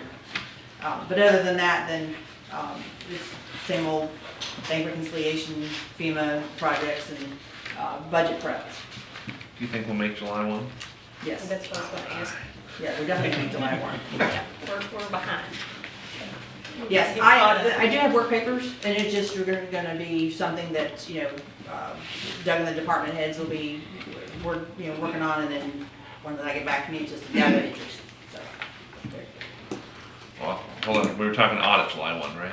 Oh, yeah. Okay. Oh, I thought That's you what meant I was talking about the I audit. skipped right over your question because I didn't want to hear that one. No, yes. Okay. Yes, the budget. I mean, the audit. All right. This budget, does it, Tim Linderman, 105 St. Francis, does this budget include grants, Florida monies, and FEMA money? Yes, no, we don't budget, so the next year's budget, this budget doesn't have budgeted FEMA money, but the next year's budget will. So in the past, we've never budgeted for FEMA costs because the projects were going so fast. Next year, we're actually creating a budget, a FEMA department or fund, and you'll be able to see line items for So that. you track that differently? Yeah, there is a separate fund, but it's not budgeted. All of it goes through, all the project expenditures go through the FEMA fund, the Hurricane Michael Fund, and then it gets offset with the reimbursements. And so we know where we are as far as what's still owed to us, and then that gets audited. But next year, we're actually doing a budget for it. And that'll address the audit finding from last year? Exactly. Okay. Yep. And then, so money that comes from the state of Florida, treated the same as the FEMA money? Yes. And any other grants, general grants? Yeah, those are recorded in the general fund. Any remaining monies outside of FEMA are already recorded within the current budget. Okay, thank you. Mhm. Is there any other questions for me? Sure. Yes, sir. You want to share? No, I'll just sit here. George Gill, 124th Street. The audit that you're talking, fiscal audit? Yes. What, is that a statutorily required or mandated audit? Yes. And that comes up every, what, couple years? No, every year. Every year. And so this audit that you're talking about covers what fiscal year? They were behind on audits 3 years because of the hurricane, and so now we're actually, this audit is for fiscal year 21-22. And they are? Yes. Yeah. They were an accounting firm out of Tallahassee, or? I don't even know where this accounting firm is. I don't know, we've been through like 4 of them in the last. I don't know them. I mean, I know of, I deal with them obviously, but I don't know where they're from. It's James Moore, and they are out of town, Tallahassee, and our actual accountant or CPA is Ben Clark. Okay. And if we don't get audits, we get, the state of Florida can restrict our funding, so. In my experience with audits, is usually auditors find deficiencies, correct? Yeah. Do you know right off the top of your head, just a couple examples of deficiencies that were found that we were asked to correct? Yeah, so one is that FEMA fund that we have to create for this year and budget for it. One was, Separation of duties, always. yeah, segregation of duties. But we're always gonna have that, because segregation of duties is difficult for a city that has 5 people in city hall. Because you are gonna have overlap, like somebody that is billing isn't supposed to take receipts. But if the billing person is out sick for an extended period of time, somebody has to do that job, right? So somebody may take a payment and do a bill. But in a perfect world, those two shall not meet. And we have security features installed and stuff. So segregation of duties is always gonna be something we have noted just because of the size of the city. So that was a deficiency that they cited, but we don't correct that because? You can't unless you hire, 5 more people. And if you look back on the audits all the way back to 2005, it's mentioned in every single audit going forward because of the size. And is that along the same lines, they say, is that internal control? Yeah, internal control is, segregation of duties is another word for internal controls because you have to make sure that, I don't know how detailed y'all want me to get, but, so for example, the accounting software, like Mary Harmon, who does our accounts payable and our payroll, she can't do journal entry. She can't go in and make any changes to the general ledger. I can't print checks. I can't do payroll checks because I balance the bank statements. So those kind of things are segregated in the software to where somebody can't have duplicate security. Okay, but you have a review, you can review all of that, is that correct? You just The can't auditor make review. entries. Right, yeah, I can view it, yeah, I have Yeah, total. you can so like, view it. Right, so if something gets misposted, I'm able to fix it, but I fix it in the general ledger, not in the accounts payable. Okay, and when's the next audit? When's the next? This one is going, starting, ongoing, and it should take around 3 to 4 months, July 1st. July 1st. Then the next audit will occur with closing out on September 30th, 2022, and they usually give till January the following year to start that, and then we'll be caught up. Okay, so we're running, the audits are running behind? Oh yeah, I've done 4 audits since I've been back, and it's only been. We're not behind until July 1st, because they're not due till July 1st. Correct. But I've done 4 audits since I've been back. Yeah, and I do have to say that Ben Clark, when I spoke with him, he said that Debbie's doing a great job. She had a lot to pick up and run with this hurricane, and she's doing a wonderful job on getting caught up, on getting there. Thank you very much. Oh, you're welcome. Anything else? Anything else? Thank you. All right. I appreciate it. All right, thank you. Thank you, Debbie. Okay, looks like our next item is regarding our access. I did request, this is council access to accounting software. And I did request this from Debbie, or I talked with Debbie just to find out exactly, you know, what software we use, how it's used, and she was very informative. And I asked her, was there any problem with having access for the council to that software? As you know, outlined in our charter, as mayor, I should be able, when I'm having to be responsible, I should be able to see, not change anything, just a view only. And I felt it was very important for the council to be able to see this too, because you know we should have our thumb on the pulse here. So that's where this item's come up. I'm going to let Mr. Baber talk a little bit about it, and then I can fill in. Yes, ma'am. She requested that directly through Debbie. She sent an email to all the council members. I received an email, or received some calls from the other council members at the table that said they'd like to talk about this in open forum because they couldn't email back and forth because of possible sunshine issues, so they asked for it to be at this table, so therefore, here we are. So the table's your guys. I do have a couple of thought process behind that. The IT rule of thumb generally is to provide users with the lowest access necessary so that they don't have too much access to the system, so that's what we practice with our internal controls.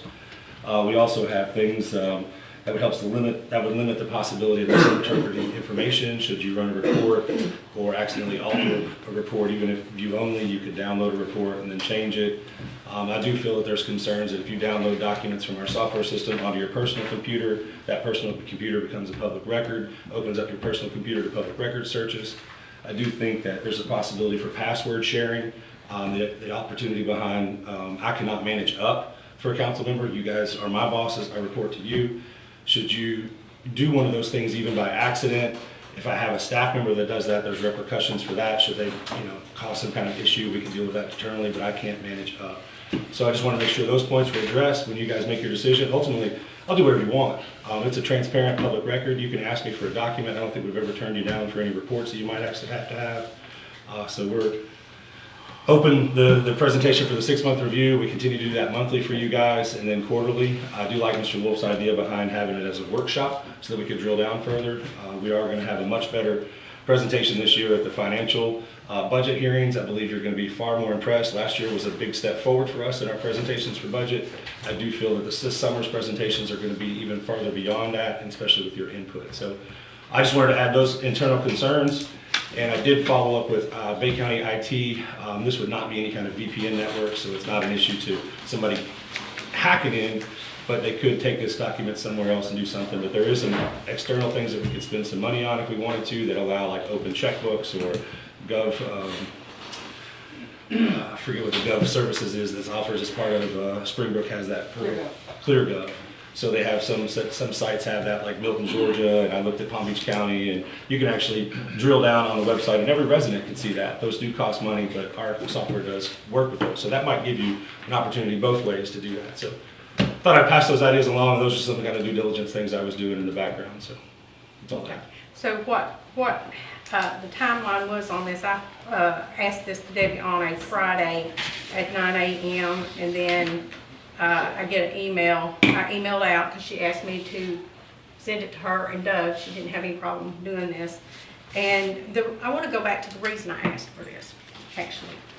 The reason I asked for this is because our charter reads that I, as the mayor, am the executive and fiscal official for the city. So with that, I felt and checked with my attorney and said I should be able to see this. We are trying to move toward transparency. We should be more transparent. And I really felt strongly that I should have access to this. I didn't have to ask for council to, they could, but I didn't have to ask for the council to. At the same time, I really felt like roadblocks were put up during this process. there was no explanation. So I did meet with Doug. I did meet with Mr. Cahill Doug on the 1st after the incident through the 28th through the 30th. And then I talked to Debbie again, and everything just felt like roadblocks. Mr. Baker said, I'm not hiding anything, and I honestly said, it felt like you were, you know, and I don't accuse anybody of hiding anything. All I did was ask for access, and then so I asked Mr. McCahill to send me a written legal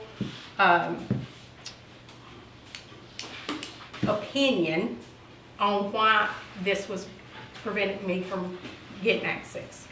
I asked him to have that by the 5th so I could bring it to this. I did talk to the auditors on the 5th when I did not receive that, and was told that they got a call on the 28th that stopped our audit, which was scheduled to start this week. And that sent up the red flag to me. So all I can report to you guys is what I've experienced. I hope that this council will see that we do need transparency in this area, based solely on our audits as well. You know, we're showing internal controls issues. So I think this will help us as council, and I think it will help the city with the transparency that we're looking for. I have a question. Yes. Two of them, and I'm looking at Debbie because she's the one that's going to answer it. Number one is, do we pay per user? If so, what do we pay per user? What is the cost of the city adding all 5 users? No cost adding users. Okay, that was one question I had. As the clerk, I was adamantly opposed to going to the cloud because I wanted people only to have access in the building, but this is what happens when we open up to the cloud. So I do want to thank you. That is something else. Not only has, the reason I asked is because I felt like in my position I really needed access. I also knew that people were asking me about Debbie living in Kentucky. And I really wanted to come to you guys and say, we're good. Debbie can set wherever she needs to set to do this because it is based in the cloud. And we, you know, she, like I said, I'm getting rave reviews. She's doing a great job. She doesn't have to be in this office to do this, but I do think we, as the council, need to have a visual on this. So. All right, I'll bring it to the table. Anybody else got anything they want to say? Can I say something? Sure.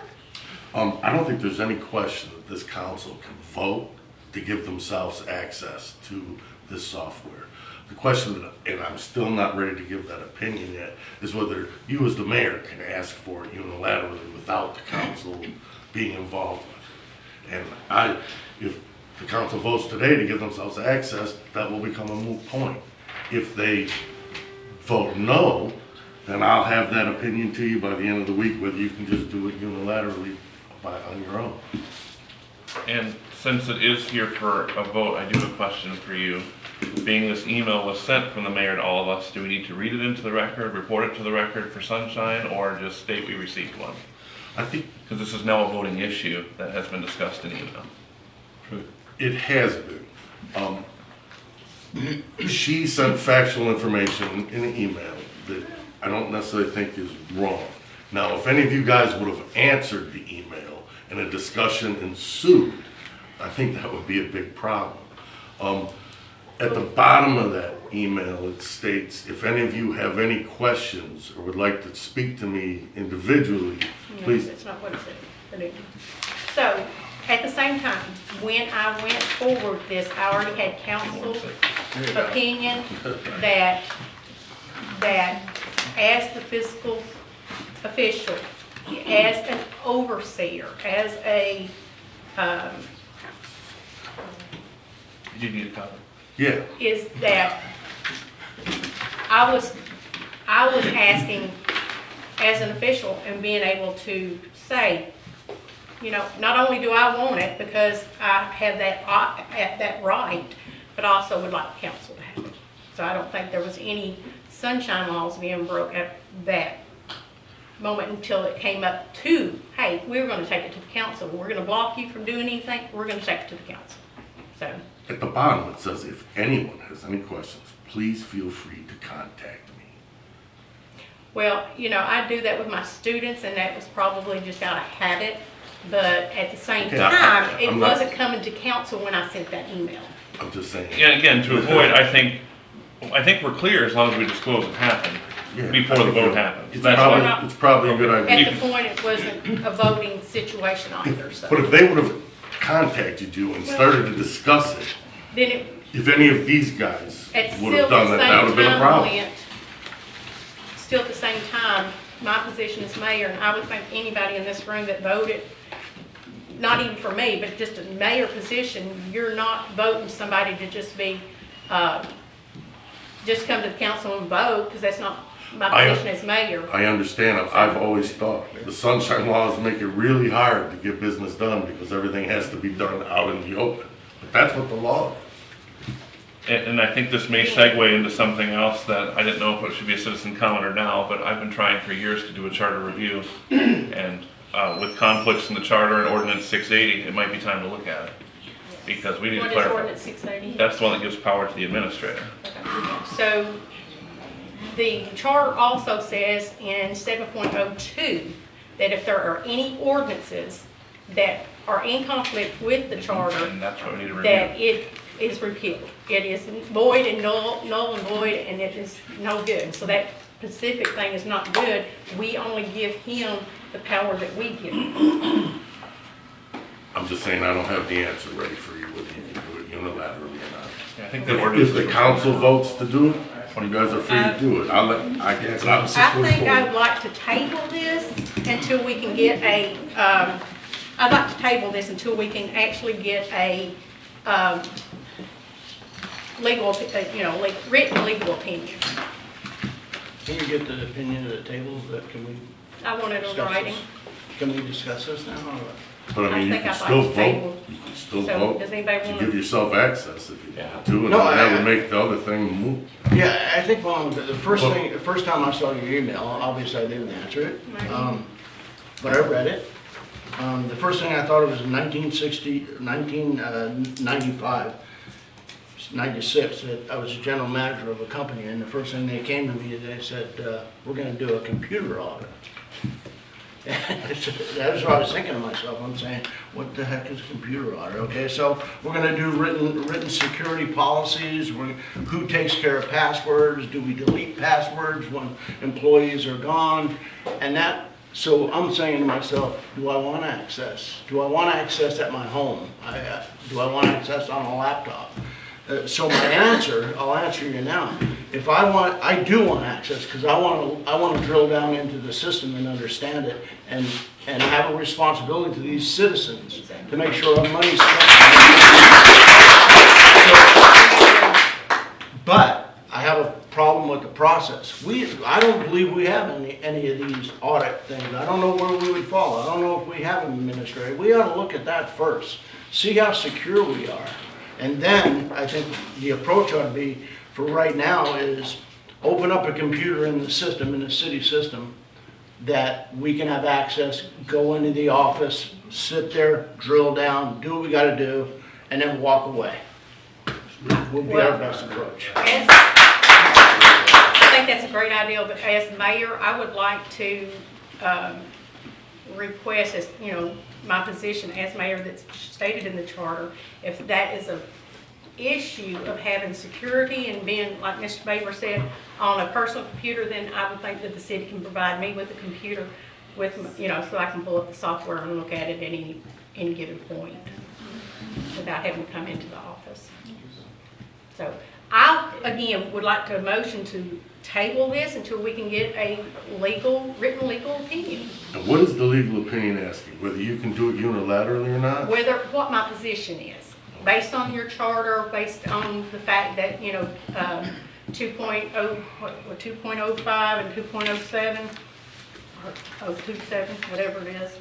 Yeah, I'd like to get that written opinion before we move forward with this. Then I did not get it prior to my request.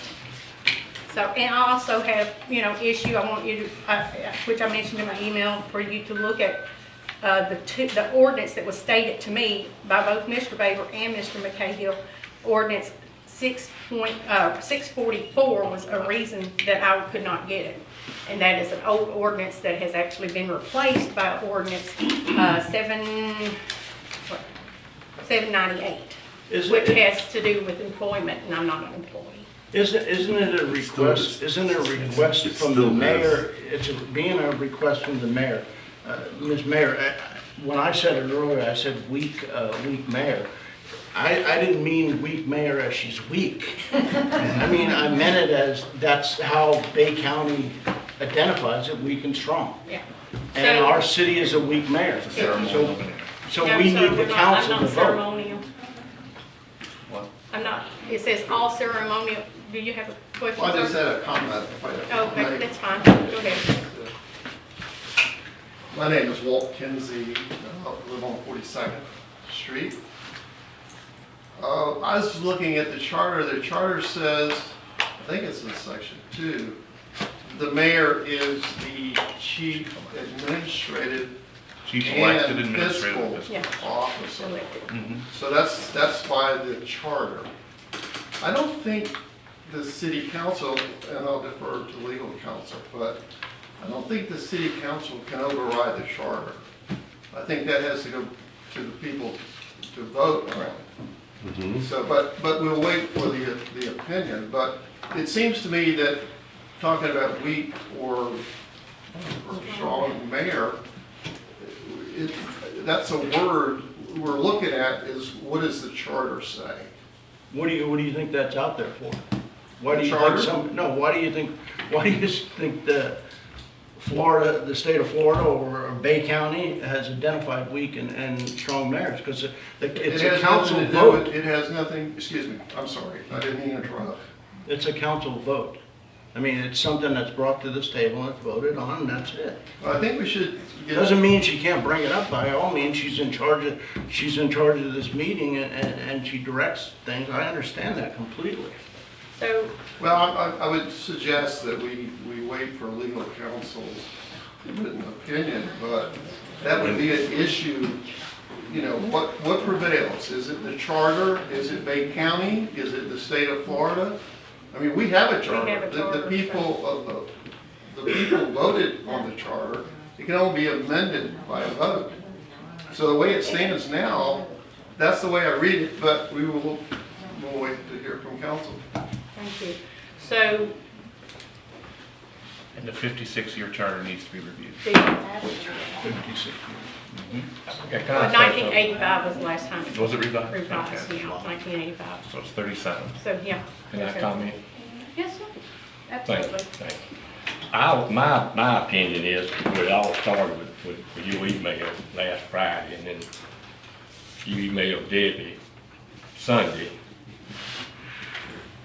morning, about now, whatever the email said, I got a copy.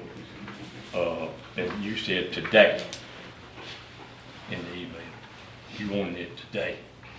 It says to file, I don't like that. I think whatever you want, I believe you ought to, and then I got all the literature like you got that says our administrator, you can ask him for what you want. And I did. And he can give you what you want, not access to the files or whatever you're looking for in the computer system. He'll get it for you and cross out everything that shouldn't be put out there to the public. Again. Ma'am, I'm not through, please. I checked in on it. Please. Thank you. And it's a very much a liability, bad liability, and I give you some, for instance, too, that it could leak out, get a contract with another contractor, get out that information, and then the city will be liable. And now, the way we got it now is Doug will be liable for that, and not the city council meeting. I do not think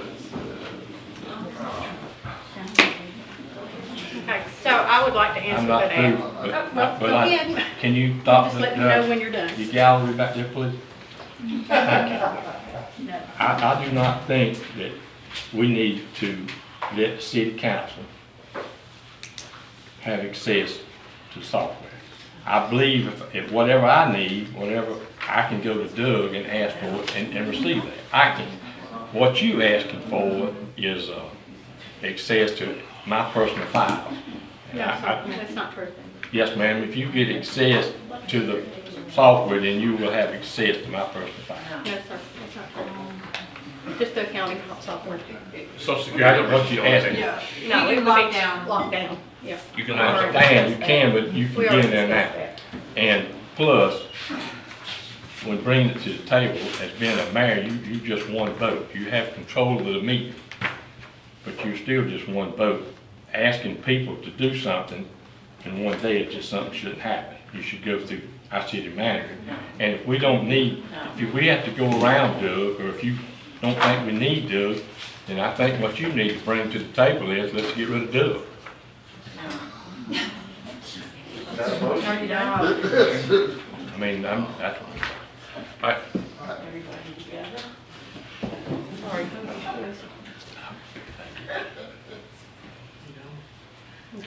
So as the mayor, I did take due diligence to make sure that I could ask for this.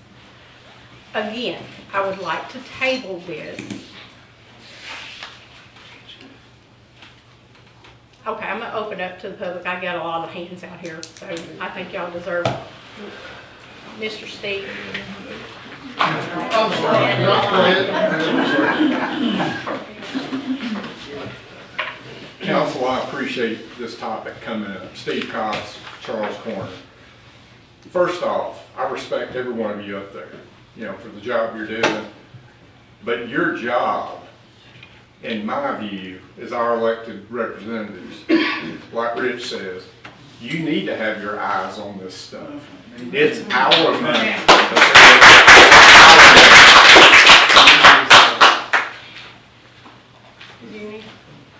Well, Walt Kinsey, 42nd Street. I just say that the citizens elected the city council and the mayor to be oversight for the administration. It is their duty, their responsibility to oversee the people. They're not hiring anybody, they're elected. So I just echo what was previously said. Well, at the same time, again, I looked at the charter, and the charter does give me a large responsibility to be that oversight person, both overseeing our executive portion as well as our financial portion of the city. If you wanted just a mayor to just come up here and vote, be a voter, then I don't think we'd have that in our charter. Our forefathers put it there for oversight reasons, and I think they knew that this was important. So. I know a lot about the financial software. I don't see why it's a big deal. Everybody's gonna be shocked with the lack of what they're going to learn when they look at it, and it's kind of hilarious listening to this conversation to me. But the only concern I have is social security numbers, because that's the only thing that would be protected in there. Other than that, you're not gonna learn a whole lot, and I know what reports to ask for, so I just ask for them. But I would use it and look, but I don't know why. Oh, at the end of the day, I don't care. I mean, we can do it, we can not, doesn't matter. It's Yeah. not gonna So we're endanger not- us anyway. Okay, so, yeah, we'll finish this up. Yes, Sue. Can I just say one thing with regard Yes, to ma'am, this? that's fine. You don't have to stand, I know you're Thank hurting. My name is Sue Hogan, and I live on 7th Street. And in defense of everybody at the table, I believe that as a new mayor coming in, no matter who it might be, taking over the responsibility of the city and the books and everything else she needs to know about, she should have anything that she needs in order to start anew for herself, so that if any time something comes up in the past, it's been squared away and she has started anew for herself. So I think it's protection for Michelle as well as anybody else that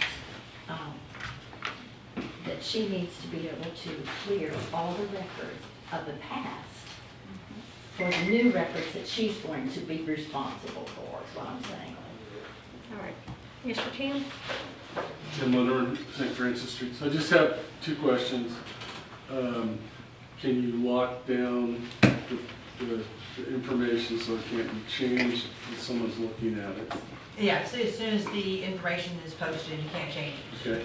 And the second question is there any concern legally with their access and other duties such as check signing, such as you said there has to be a division between people who take in funds and who disperse funds? In regards to the software, you have security all the way down to the database field. So from a view-only standpoint, I don't know legally, that's a Clint question, but from the software, the accounting, a user can sign in and you can lock down every single aspect of the view to where, you know, they can't change anything, they can't edit, they can only look at something, they can't download, they can't upload, stuff like that. So you can grant access based on the duties and you can limit access based on the requirements.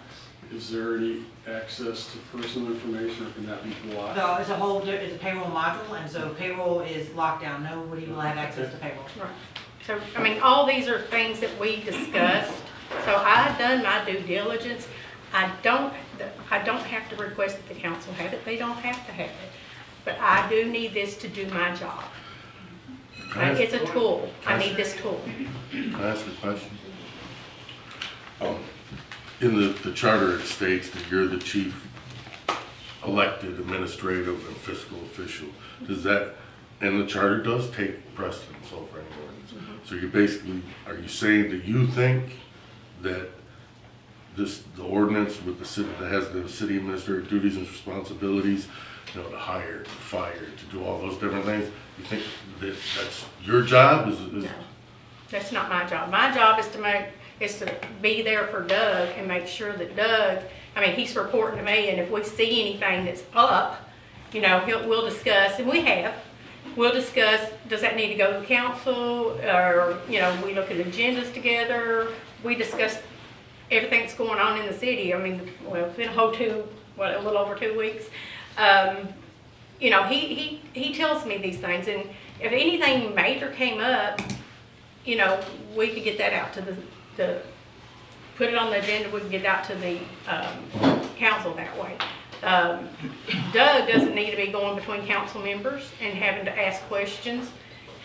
Sometimes it feels like it's maybe he's polling or vetting, I mean, appears, you know, I don't know. But I know we can't do that because of sunshine laws, but that's why I'm here, so that Doug and I can, that's what the position says, that we talk, and he's the administrator of the operations, and I'm supposed to oversee those operations and the financials according to that. And that's my feedback that I've gotten from the attorney, my personal attorney. Of course.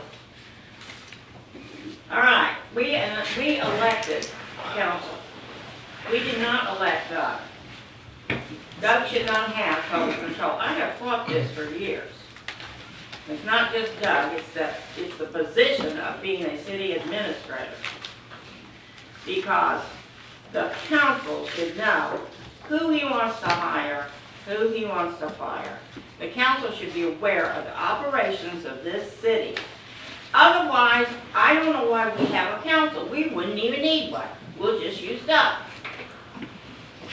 Well, so far, Doug and I have worked well together. You know, we had this little problem of misunderstanding. I don't feel that that is something that we will have in the future. Hopefully by the time, at least by getting our legal written opinion on my position and moving forward. And like I said, I don't see any reason that this really had to come to the table. If the council said, no, don't want to touch that one, then that's fine. But I do need that tool for my job. Can we, knowing the need, and knowing we're going into a budget, Yeah. and knowing the need, Right. I don't think there's a disagreement that somebody would like access. I would like access. Okay. But I think we're letting the how get in the way of the goal. I think so. We can have access. Doug, we need a computer in an office in the city hall that we can come in, sit down, take numbers, ask questions, do what we gotta do, and then walk away. How you get it on your computer is a whole different issue. Okay, so I would like to make a motion then that we get a computer in the office with access. And I would like, Doug had offered me this before, Ma'am, as the mayor, you should really. oh, okay, thank you. So anybody I'd like to make make, a motion? I'd like to make a motion, I'd like to make a motion that the City Hall set up a computer system with the Springbrook system available for the council to view at the city council, at the City Hall offices. That's pretty long. I'll second that motion. Do we need to include view only? I don't know if this is proper time to ask this question, but I'm gonna ask it. Okay. Because of the complexity of the software, we have so many modules. At some point, I know we have to have direction on what you guys want access to, because we have utility billing, we have code enforcement, we have accounts receivable, we have everything. general ledger. We want everything. Okay, payroll? No, I'll count payroll? Right? Sure, I mean, because that's the expenditures. So I would say, Right. yes. I mean, we know what everybody makes. I mean, it's I public think say record. that, you could do a view only on just employee and annual, hourly rates, but that's a setup issue. So I just need to know when I create the user groups, what I'm gonna give access to. So everything except for sensitive information and no payroll, right? Could you, Demi, this is just a question, could you send a list to each of the council, God, I fly, sorry guys. Each of the council with a list of what's available? Sure. And then we can kind of look at it and give you our feedback, and then you can kind of, you and Doug can look at it, and then Doug and I can talk about it and see. I just need it, it doesn't matter to me. Just making sure that everybody's on the same page that way. I'll send it out, and then you guys can tell me what you need. Okay, I think that would be reasonable. Did you need me? All right. No, I was just thinking of the audit trail. What if we can't edit? There's no reason for the audit trail. There was no what? The audit trail Yeah. in the computer. Well, it shows log in, log out, Yeah, so it shows that yeah. kind of user information. Yeah. Right, so, all right, so we got a motion, we got a second. Tammy, can you call the roll, please? Mr. Wolf? Yes. Mr. Welly? Yes. Ms. Hamilton? Yes. Mr. Smith?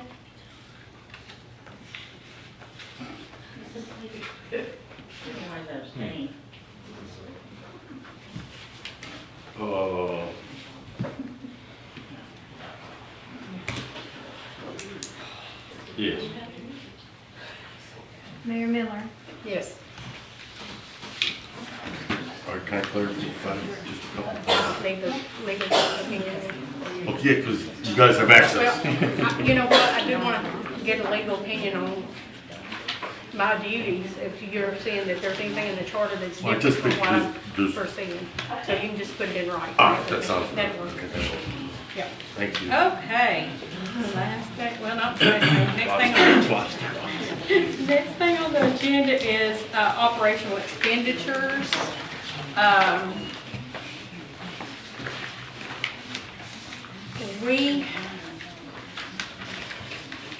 We have on the administrator, I actually got the administrator, the city clerk, and the attorney, I think it's job description, I can't remember if the attorney was in there. But, you know, looking at the duties, I know that in the past that we had give Mr. Baber access to making a $10,000 purchase without coming to the council. And the administrative job description, it reads that performs the duties of purchasing agent of the city with authorization to sign all purchase orders up to the amount of $3,000 for general expenditures, as long as they are budgeted in the expenditures, which I don't think they have, and up to $5,000 for enterprise funds, which are budgeted, contracted for, etc. I would like to move back to this. I would like to make a motion that we move back to the job description versus the $10,000. There's an ordinance, isn't there? I know. 777. Yeah. Ordinance. Well, we need to, only amend an ordinance by another ordinance. Okay, so. Because they just increased it a few years back. That's what it was prior to my hiring. Hurricane Michael. And, we're calming down from Hurricane Michael as far as expenditures, so, What's and- the ordinance number? 777, yeah, I think y'all mentioned that earlier as well. So we want to amend it to go back to that, 3,500. Yeah, 3. 305? 3,000, 5,000, Yeah. that's what's written in the Oh, law. okay. If you can bring that back. So that $10,000 is clear about a budgeted related item, so something that was included in the dollar figure for the budget. I mean, there's things out, the price keeps continuing to go up for everything, so there's a lot of times something comes up that has to be done. So I just, make sure you just think about those kind of things if we're timing wise or something like that.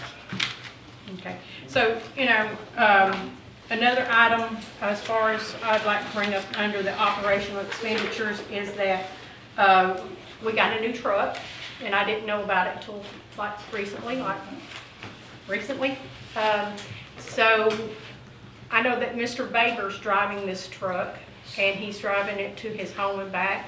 So based on the truck versus the SUV, I'm sure our expenditures for the fuel and the mileage has gone up. I hate to see increased mileage put on a new truck that could be used here in the city. It's a pickup truck, 4-door, could be used here in the city for working and not get the miles on it, the wear and tear. I just want to see if there's a reason that the truck is not being used for our city versus driving around. So we have a vehicle replacement plan. The vehicles are brought in new. There was 3 new ones. This is the last new one came in. If you remember, I got a free dump truck from Bay County. I got a truck from the sheriff's office that was used. We bought several used vehicles that come in that'll go into our heavy fleet. So the way that in the rest of the world, and you bring in a vehicle, you put it into the lightest use first. You don't give it to the person that's out in the field that's doing wear and tear on it to tear it up down the road. So you start with the lightest feet and then you work it in. So what I've done is the other two, the directors for utilities and public works, received the first 2, and then their vehicles were rotated down. So I continue to do that with myself. So I took this one. I was talking with the department heads and they thought that that was the best use for the light use for this vehicle. We took my vehicle and we gave it to Kathy for code enforcement. We moved the other vehicle down, so we now have additional code enforcement. I've got Vanessa out helping in the field with code enforcement. It's a pool vehicle. It can be used for anything in public works, something else that comes up that they need. So we move those vehicles down in order so that they don't get as much abuse. So that's the direction. Okay, so my next question about fuel consumption and extra mileage, but fuel, how are we monitoring our fuel intake or usage, excuse me? So we track it by vehicle. We track it every time somebody fills up the gas or usage. This vehicle is far better on gas than that police Interceptor was, the one that drives that the police used for chase vehicles and stuff like that. It's much lower gas mileage as well. So yeah, we do track it through the monitoring system and a monthly report that goes to Debbie that reports it for each department. So who has, my next question was, I talked to you earlier about insurance, and I spoke with Linda at the insurance agency, and about passengers being in our vehicles. I feel that the city has possibly opened ourselves up to being sued if we have a passenger in the vehicle. And I did note that, she said that in their policy that it doesn't say that there can't be a non-employee in the vehicle, but it does say that they will not pay for a non-employee if there was an injury. So if there was an accident, then that would open us up. So our employee manual gives you permission to say who can and cannot ride in our vehicle. I would like to see that go back to the previous policy, which no employee, unless you're an employee, you cannot ride in a city vehicle. No, normally it'd be your own insurance would cover you, your own no-fault Right, insurance. but what if they don't have coverage? I mean, and even people who are covered with insurance, that still gives them the right to sue. You could get a rider, if you wanted your personal policy, you could add a rider on for that, but yes, ma'am. Yes, you can. So you could, but very rarely I don't think, that we pick up a member of the public and take them. Sometimes a resident may want to see something and I'll go with them to show them somewhere in a city vehicle, but that's only local travel, but I don't know what you mean. Like my family is not riding that vehicle. Well, I would just like to see, well, there's several vehicles that go home with people. Yes, ma'am. So I would like to see that we go back to the protection of our city, that our policy is that no one other than a city employee can ride in a city vehicle. And do I need to get an ordinance for it, or is that just I think changing we the could just change the policy? policy. I think it's just the If policy. that's your direction, that's all I need. If the council agrees to that, that's what you want, I'll be glad So to do does that. somebody like to make a motion to change our policy back to our previous employment I policy? believe it includes volunteers too, is that correct? Is that what you're talking about? Yes, ma'am. Yeah, So- I think that's what What it about someone said like me? previously. So, for instance, me and Doug to Contract go employee. somewhere. I'm not an employee. Your contract with us, you've been paid by us. I I'm not mean, employed. is there a reason for y'all to ride together? How we haven't to this point. I just Okay, was bringing it well, up. exactly, so. There may Yeah. be though. Yeah, Doug brings up a good point too. I mean, if he picks up a citizen or something, I mean, that, I don't know if a citizen there really needs to be riding in. I mean, we're a very small community, you Yeah. can almost walk. Why couldn't the citizens follow you in their car? In my previous employment, that's how we did. We were not allowed to take anything that was their Never been able employee. to. And if they had to follow us to a work site, they came in their own car. Anyway, so does anybody want to make a motion that we go back to our previous policy? It's written out already, I think, in our old handbook, that we could go back to that. I think we revised it. Are we- Yeah, I think it's. Like a year ago or I think something. We with the could revise exception- it again. Yeah, we bring the handbook back again each year, so it has any changes in that and back to the council. How is it written right now? I don't know, I wasn't expecting It's that. just that, he has permission to give people a ride. I do. Yeah. If something in the best interest of the city, it's not like we'll just pick up random. You just need to make a motion to vote on that, directing Does him to anybody do what want you to guys make a want to do. motion? I'll make a motion that we'll go back to the previous policy. Do we have a second?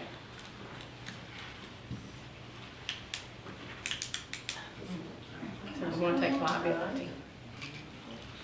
I believe just let me use my discretion, which I believe to date has been very. I'd like to read the policy, have it in front of me, and actually think about it instead of. Okay, so we can do this, being as we don't have a second, we still have the option, I guess, to table this or not? Yeah. Yeah, let's table this, and we'll bring that back on the next agenda, be fine. That gives everybody an opportunity, that's a good idea. Give I just everybody an need to opportunity think to through actually looking at physically read reasons, it. yeah. Yeah, physically read that, even, you know. We did So, redo it, I can't absolutely. remember, Yeah, so, a year ago or something. so we do keep the fuel stuff, you say keep how much your truck takes, how much each vehicle takes. Yes, ma'am. Isn't it right around the corner in the, yeah. It's managed by Public Works, yes, ma'am. There's a log or Yes, whatever? ma'am. Oh, okay, good. All right, so we'll be looking Yeah, I at think the it's on the budget. door right behind It's us. in the budget for I each just different haven't department. had preview to that, so, or told where it was, so, okay, very good, very good. Thank y'all for bearing with me here. Already went over that. Oh, I did want to say one more thing before we move from this item. Just so that y'all have a clear picture of why I brought the $10,000 up, is I was given a proposal and was told that being it was under $10,000, we could do this. I don't see it's beneficial for us to spend $10,000 on it, so that really alerted me that maybe we need to have a little bit more control over what this $10,000 is being spent on. So just so you know where that comes from. Okay, that will close that section. Can I add one thing to that? I'm sorry, that was something I gave to you. Yes, sir. I gave you a proposal related to a strategic plan, and that's something that we could do within the budget if it was approved by the council. I didn't say that I could go purchase that. That's not something that was budgeted. The council did not tell me to do a strategic plan. So that's why I was letting you know that that was out there and the cost that it was approximate. So if it's something we wanted to do this year or include in the budget, I did think it was something that was helping us with our long-term plans. But I did not say that I was gonna go spend it or pay for it. Okay, so just to note this, it was done April 19th and it says it's 90-day proposal. And I was told that you don't have to take it to the council, we could just get this, you know, in the works if we were interested in doing it, which I really didn't think that was necessary because we do have a planning, Michael is our planning guy, I've talked to him, he's excellent. I think he's gonna be well to help us plan in the future for our city. But that was just like, people come here for one day and it's almost $10,000, and that kind of, you know, alerted me that we might need to look at this a little closer as council. Okay, number 8, resolution 23-04, city council meeting times. This has come up. We, wait, do we need to use read first? We don't have to do a read first read and all that stuff on this ordinance, right? We just need It's a resolution. Resolution, okay, gotcha. Okay, so we'll just start by opening it up to the public then. For discussion, anybody has any discussion about what time y'all would like to have these meetings? Yes, Rob? It's your meeting. It's your meeting. I don't want to go until noon time anyway. I gotta take that. Last thing. Brought it up before, one should be in the evening at 6 o'clock, and one like we have now, give the people a chance to work all day to see a meeting, and look at it for 3 months. If nobody comes in the evening, nobody's here, you guys can do whatever. But at least do 1 and 1, and give everybody a chance that's working to show up and see what happens. Anybody object to that? Just so we can save time. Looks like that's good for us, so I'm gonna close the public meeting, bring the discussion to the table. I make a motion that we have a meeting in the morning and a meeting at night. One at 9, one at 6. 9 and 6, Can I sounds say good to something me. just for background, just so everybody it does state in the charter what the meetings are supposed to be and what times they're supposed to be. Please speak up. It states in the charter that one of the meetings is supposed to be in the morning and one of the meetings is supposed to be at night. What I've been told, there was a resolution that was passed in 2017 that set it at different meeting times, and I was also told that it's just been done by vote, like numerous times over the past. So basically, the charter states it's supposed to be 1 in the morning and 1 at night. Yeah, well, that sounds good, so So we don't many- even have to take a vote, do we? Or do you want to? I need a little clarification whether it's the second Tuesday or the fourth Tuesday at 8, at 9 a.m. or 6 or 5 I think you p.m. should vote on it, Okay. just do it, and it's gonna put it back to what it was, and Okay, we're done. we're good. Okay, so, I would suggest that the first meeting of the month be the 9 o'clock and then the second meeting be the 6. I think it would be easier for people to be able to keep up with it that way. Works for me. yeah, works for me. There was a motion on the table. Motion on the table. I'll second that motion. Tammy? What was the motion? We still can't hear back here. I'm sorry. We have a motion on the table that we will have 9 o'clock meetings on the first Tuesday. Excuse me, the second Tuesday of the month, and see, I'm already confused. And then on the fourth Tuesday, we'll have it in the evenings at 6 p.m. And we have a first and second. My question is that what the charter says? That is, I think that is what the Yeah, I charter think it says. does. Actually, So if you vote for anything other than what's in the charter, it's invalid. invalid. We just- So I don't know. what- Well, we're just putting it back, It's just, it's, it's It's in the for the charter. people. let me just say, Mexico Beach, I looked into this. They've done this several times just by vote, not a resolution going against the charter. It By should have doing been it, by doing it Can I the close wrong the way. floor, please, and the table, and have Tammy call the roll, so we can move forward? Go ahead. Mayor Miller, Yes. Mr. Smith, Yes. Ms. Hamilton. Yes. Mr. Wolf, Yes. Mr. Welly. Yes, and that was to approve resolution 23 dash. Yes, Oh, okay. Some, Sorry, we didn't read it, we just went to straight approval of it. We're getting there one day at a time, right? Okay. Next, looks like we have our project list from Mr. Baker. Oh, and my plate on the floor. Almost over. All right. So I believe up on the screen, the one that is working over there is a project list that was in your packet. We continue to move forward with our projects. The first one to discuss is the 8th Street restrooms. FEMA, just a reminder, FEMA has only issued us $40,020 to do this restroom project. The current bid is in the 5-step state level review. The state is preparing a project amendment request to go to FEMA, and we're waiting for their consideration. So we had a much higher number. Just as an update, it's in step 5. The next item is the 15th Street pedestrian bridge and sidewalks. I have not received any update from Senate Appropriations, and it has not made the veto list, so we're still in the hunt. That was for a $350,000 request. The boat ramp expansion, I'm awaiting grant award notification for additional funding. We submitted those. They came back with an RFI question. We corrected the dollar figures through Dewberry, and we're back in the running for this grant to expand our boat ramp. The bypass pumps, FEMA had approved, HMGP had approved from the state for bypass pump purchases. We sent it out to bid on May 1st. It's on a formal bid process. You can find that on our website. Bids are due back in by 6/1 at 2 p.m. So hopefully we get some good bids. This is basically just for the purchase of the pumps, and then we would work on the install in-house or through another contractor. Previously, that item was way out of budget line.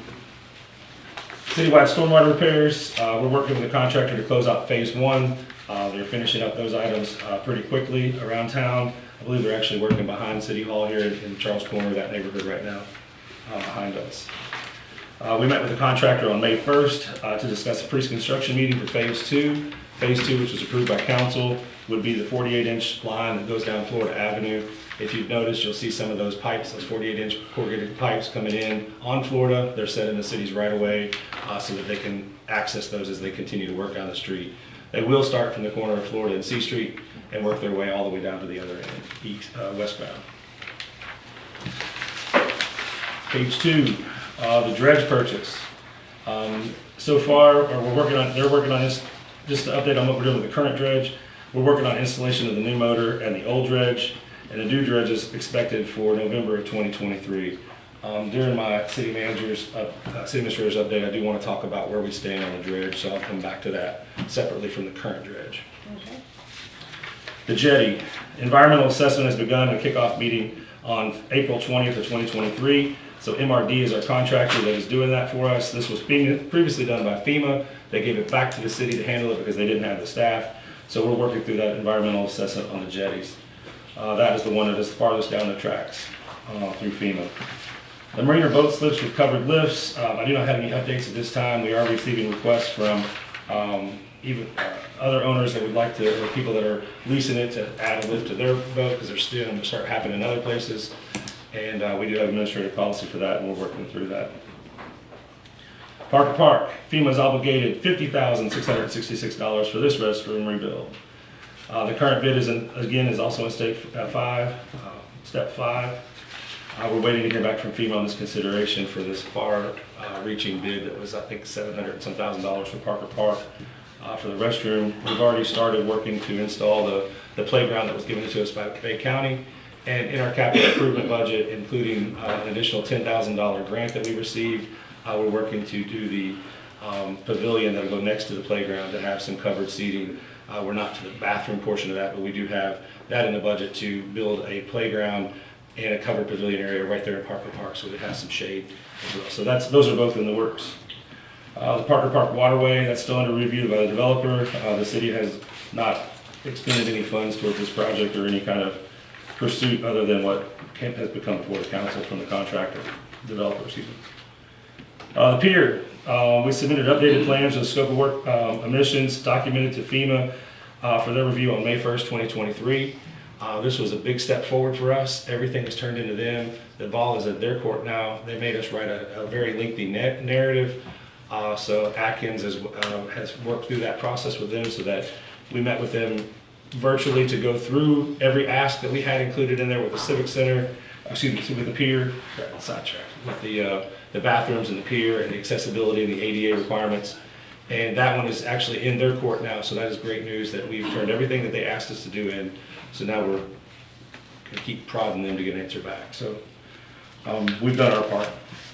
The police, fire, and municipal building, The Dewberry civil plans are completed for 60% of this design, and it's pending, we're pending FEMA financials. So we've also given them some new updates as to the size of the civic center that it was, as related to the fire station in the side. It had a second floor and a building out back that weren't really factored into the dollar figures. So we've added all those items in, so that actually ups our dollar value of the money that we can get from FEMA. So we're trying to squeeze every little bit of that out of that we can for the municipal complex. But other than that, that one continues to move forward at the state and FEMA level.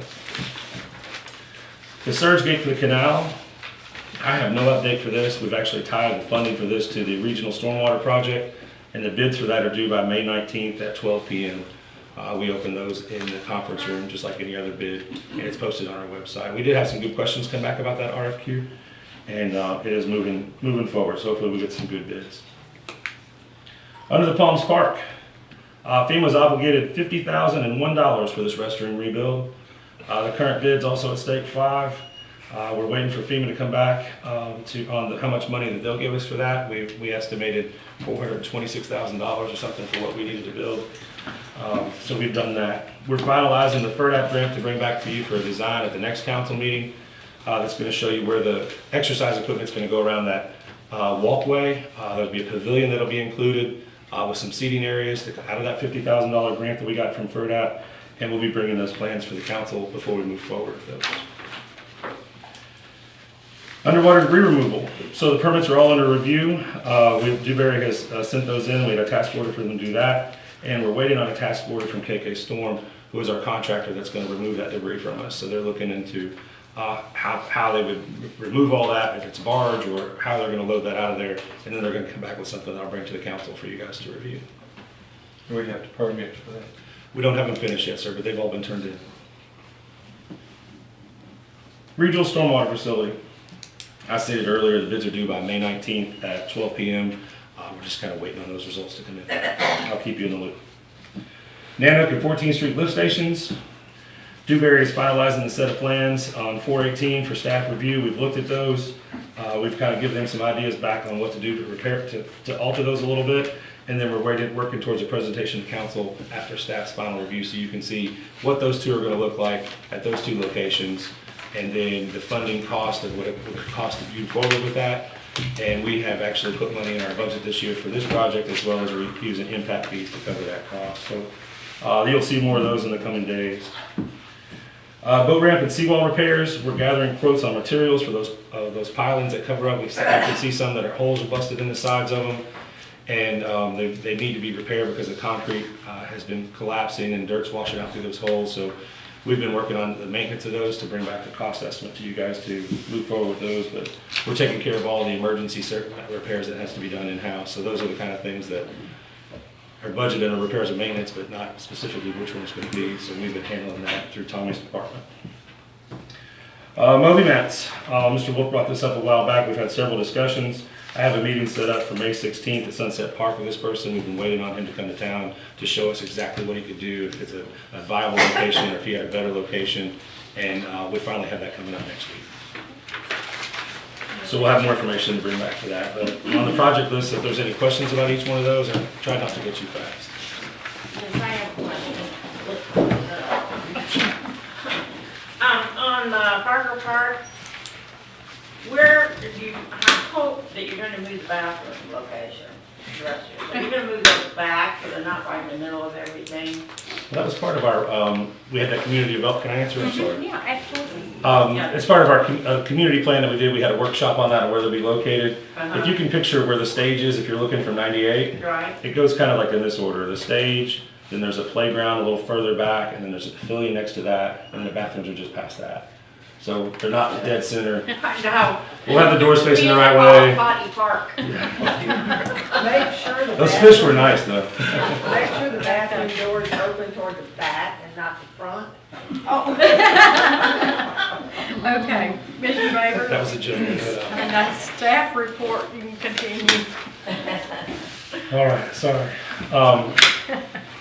Staff report. I'd like to talk a little bit about what's going on at the canal related to some expenses that we recently requested of council for approval. So, so when we took the motor out, the motor came out and the pump was there.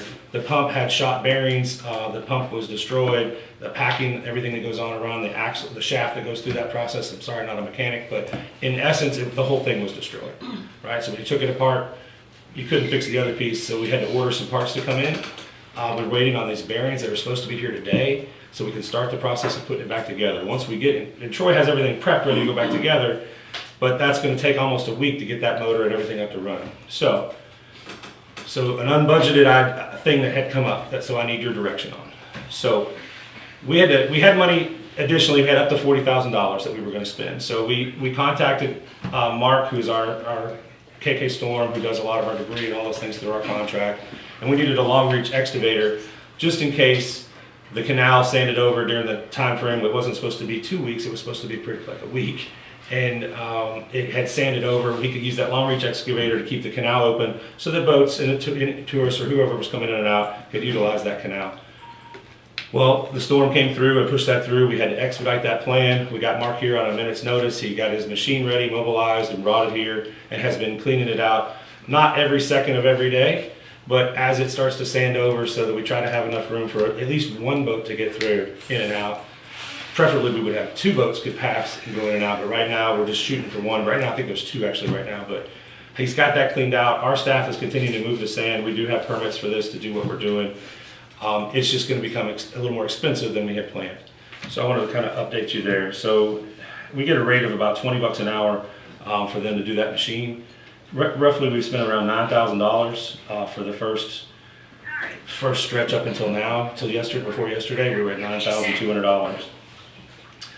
The motor is covered in the $40,000 that you guys have already approved, taking the delivery, all those things. We're waiting on a result from the Corps, which is $5,500. They're testing the core to make sure it's still good, and then we can get that credit back, which would help offset some of these digging costs. However, if it takes another week and a half for this motor to get in and get installed, we could be looking at a total of about $20,000 of dredging that has to be done to keep the canal open. So at this point, I either need to, you just give me the direction, I either need to ask you for more funds from the canal fund to keep this canal open. Roughly, we have $480,000 in the canal fund that's just specifically revenue generated from our boat slips. We need to make sure that our boat slip renters can get in and out. Otherwise, they'll cancel and they won't come for other times down the road. So my recommendation to you guys, and you can let me know if that's what you want to do, is I need to ask for up to $20,000 additional from the canal fund to cover the dredging that is currently going on to keep the canal open. If I don't, it's up to, if we don't spend it on that, it stays in there, but we only spend it off whatever purchases we make out of that. So that's my recommendation. It's not a budgeted expense within the current canal fund, so it would be above and beyond what we have in the budget to spend. So I would need your guys' advice and direction on that. It'd be a transfer in from the canal fund. 100% from the designated fund, not from the canal department. But from the money designated for the canal. Yes, sir. That would be my request. What's the additional pump cost? We already covered that cost in with the motor, within the $40,000 that we have for everything install, the packing. I mean, I broke it down. If it's like, patch materials, $180, bolts are $300. The pump was only $3,800, so we got all that covered within the $40,000 with a little bit of cushion.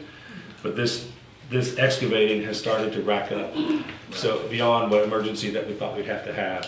As it continues to blow in, the sand keeps going there, and I've always heard since I've been here for almost 2 years that not having the canal open is like not having water in a tank. So you guys need to provide me with some direction. I don't think that we have a choice. We really need to keep this open. Got to open. Yeah.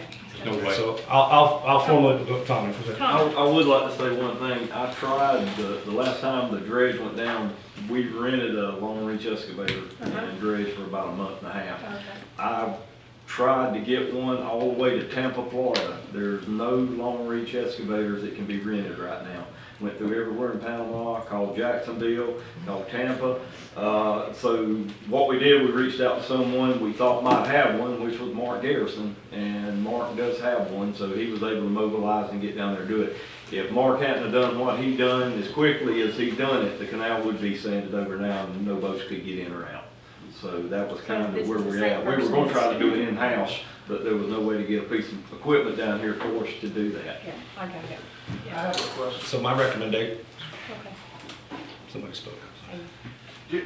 What do we do with the sand that Take out of there.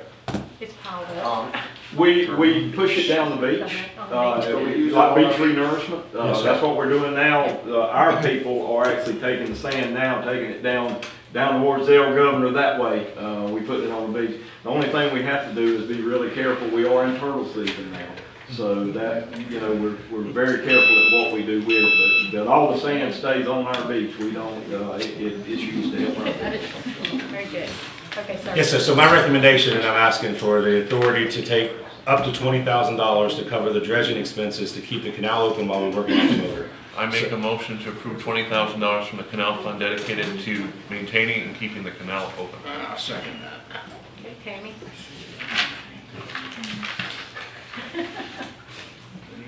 Mr. Wolf? Yes. Mr. Welly? Yes. Ms. Hamilton? Yes. Mr. Smith? Yes. Mayor Miller? Yes. Okay, anything else, Doug? Sorry. Yes, ma'am, one thing I do want to let you know is, so sanitation's on the rise, which is good for us. Our staff is working very hard to keep that under control. However, as more businesses come online, we continue to have the need for dumpsters. We've got a chance where right now we're purchasing 8 more. We found a good source for those to get those in. So as the crossings start coming online, you're looking at 2 dumpsters per building. They're supposed to be opening the first 2 shortly. So this is an expense that we knew was coming, but however, like when a food truck shows up, they want a dumpster. We had a church call, now they want a dumpster instead of cans, and so dumpsters are on a rise, which is good. That's better revenue for us. We've actually had to remove the one that we have behind City Hall that we use back here to take while we're waiting on the other ones to show up. We're in the process of repairing one that was at the boat ramp. We had to move that over to the El Governor. They needed 2 more cans for theirs. So you'll notice that as of this morning, there wasn't one at the boat ramp coming. We're working on repairing one to put back there, so if you get a question of why it's gone, it's not permanently gone. We needed to make money off of it citywide, so we've moved it until I get one fixed. So I just wanted to give you guys a heads up, and we have one we're repairing to get back into use. So. Very good. Other than that, we continue to move forward, and I appreciate your guys' time today. Thank you. I just got one thing, I just wanted to remind everybody that our next regular city meeting on May 23rd will be at 6 p.m. Thank you. I already changed it on my calendar. Appreciate that. I had one more thing. A citizen, Mitch Coleman, who is well known in the area, he used to be a charter boat captain and he's active in the NVARA. His suggestion was that we increase the boat launch fee from $10 to $20, which is what it is in Port St. Joe. He claims that our launch is superior to Port St. Joe. We have the fish cleaning station. We're closer to the reef, so we're giving more people more incentive to come down to this launch. So if we increase it from 10 to 20, that would help with the dredging fund and expenses as well. Port St. Joe also has the $100 a year permit. That would be another option. So currently, we have $10 and $100 for the year as well. So if we would have to have a resolution to bring back to change our mooring fees, Clint. We did it once before.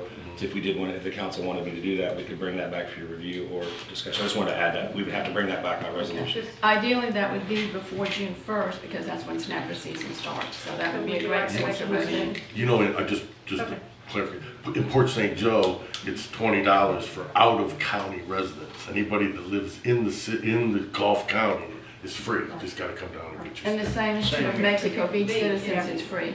Not Bay County, but yeah, Mexico Beach. Mexico Beach is free. We do it all for the So whole county. does anybody make a motion to, Well, you just give me some increase- direction to bring that back to your next council meeting on May 23rd. Yeah, I can and bring a that way- resolution back to change those more. If we had a chance to vote on it, it could be effective in time for June 1st. So I wouldn't need a motion. You just guys give me direction to put it on the agenda. bring it to the next meeting? That Yeah, works for as us. you bring that back, could you bring the numbers of what Yes. we collect in here? Yeah. It's superiorly up thanks to Mr. Smith working to get that credit card machine. We've drastically improved our fees. Now You have user anything down. else, Linda? So thinking about that, like if, say it's John Smith's boat from Mariana, but he's coming in with a family that lives here in Mexico Beach, does the $20 really go to John Smith because it's his boat? Or could he say, oh, I'm riding with so-and-so from Mexico Beach? Be on the back of the truck. Yeah, it's where the truck is It's registered. got to be on, the way they monitor it is they ride through and if they don't see the sticker, Okay. and they look in the dash and see if we got a when my credit Someone card will- receipt, it's got to have something to say either the sticker or the little piece of paper they put on. Code enforcement checks that. And then we also had a problem where people had bought one, but they didn't have it displayed properly, so we set it up. If they go to the chief of police within 10 days after they get it and can prove that they had one, it just wasn't displayed properly, they don't have, the ticket is rescinded. And someone will always cheat the system. Anything else, Linda? That's it. Commissioner Smith, you got anything for us today? I think I've said it. Commissioner Will? The only thing I've got is be on the lookout. I will have the charter on the agenda soon. Sounds like fun. Will be. Okay. I want to thank everybody for coming and supporting our council and our city, and if y'all so see it, I move that we adjourn.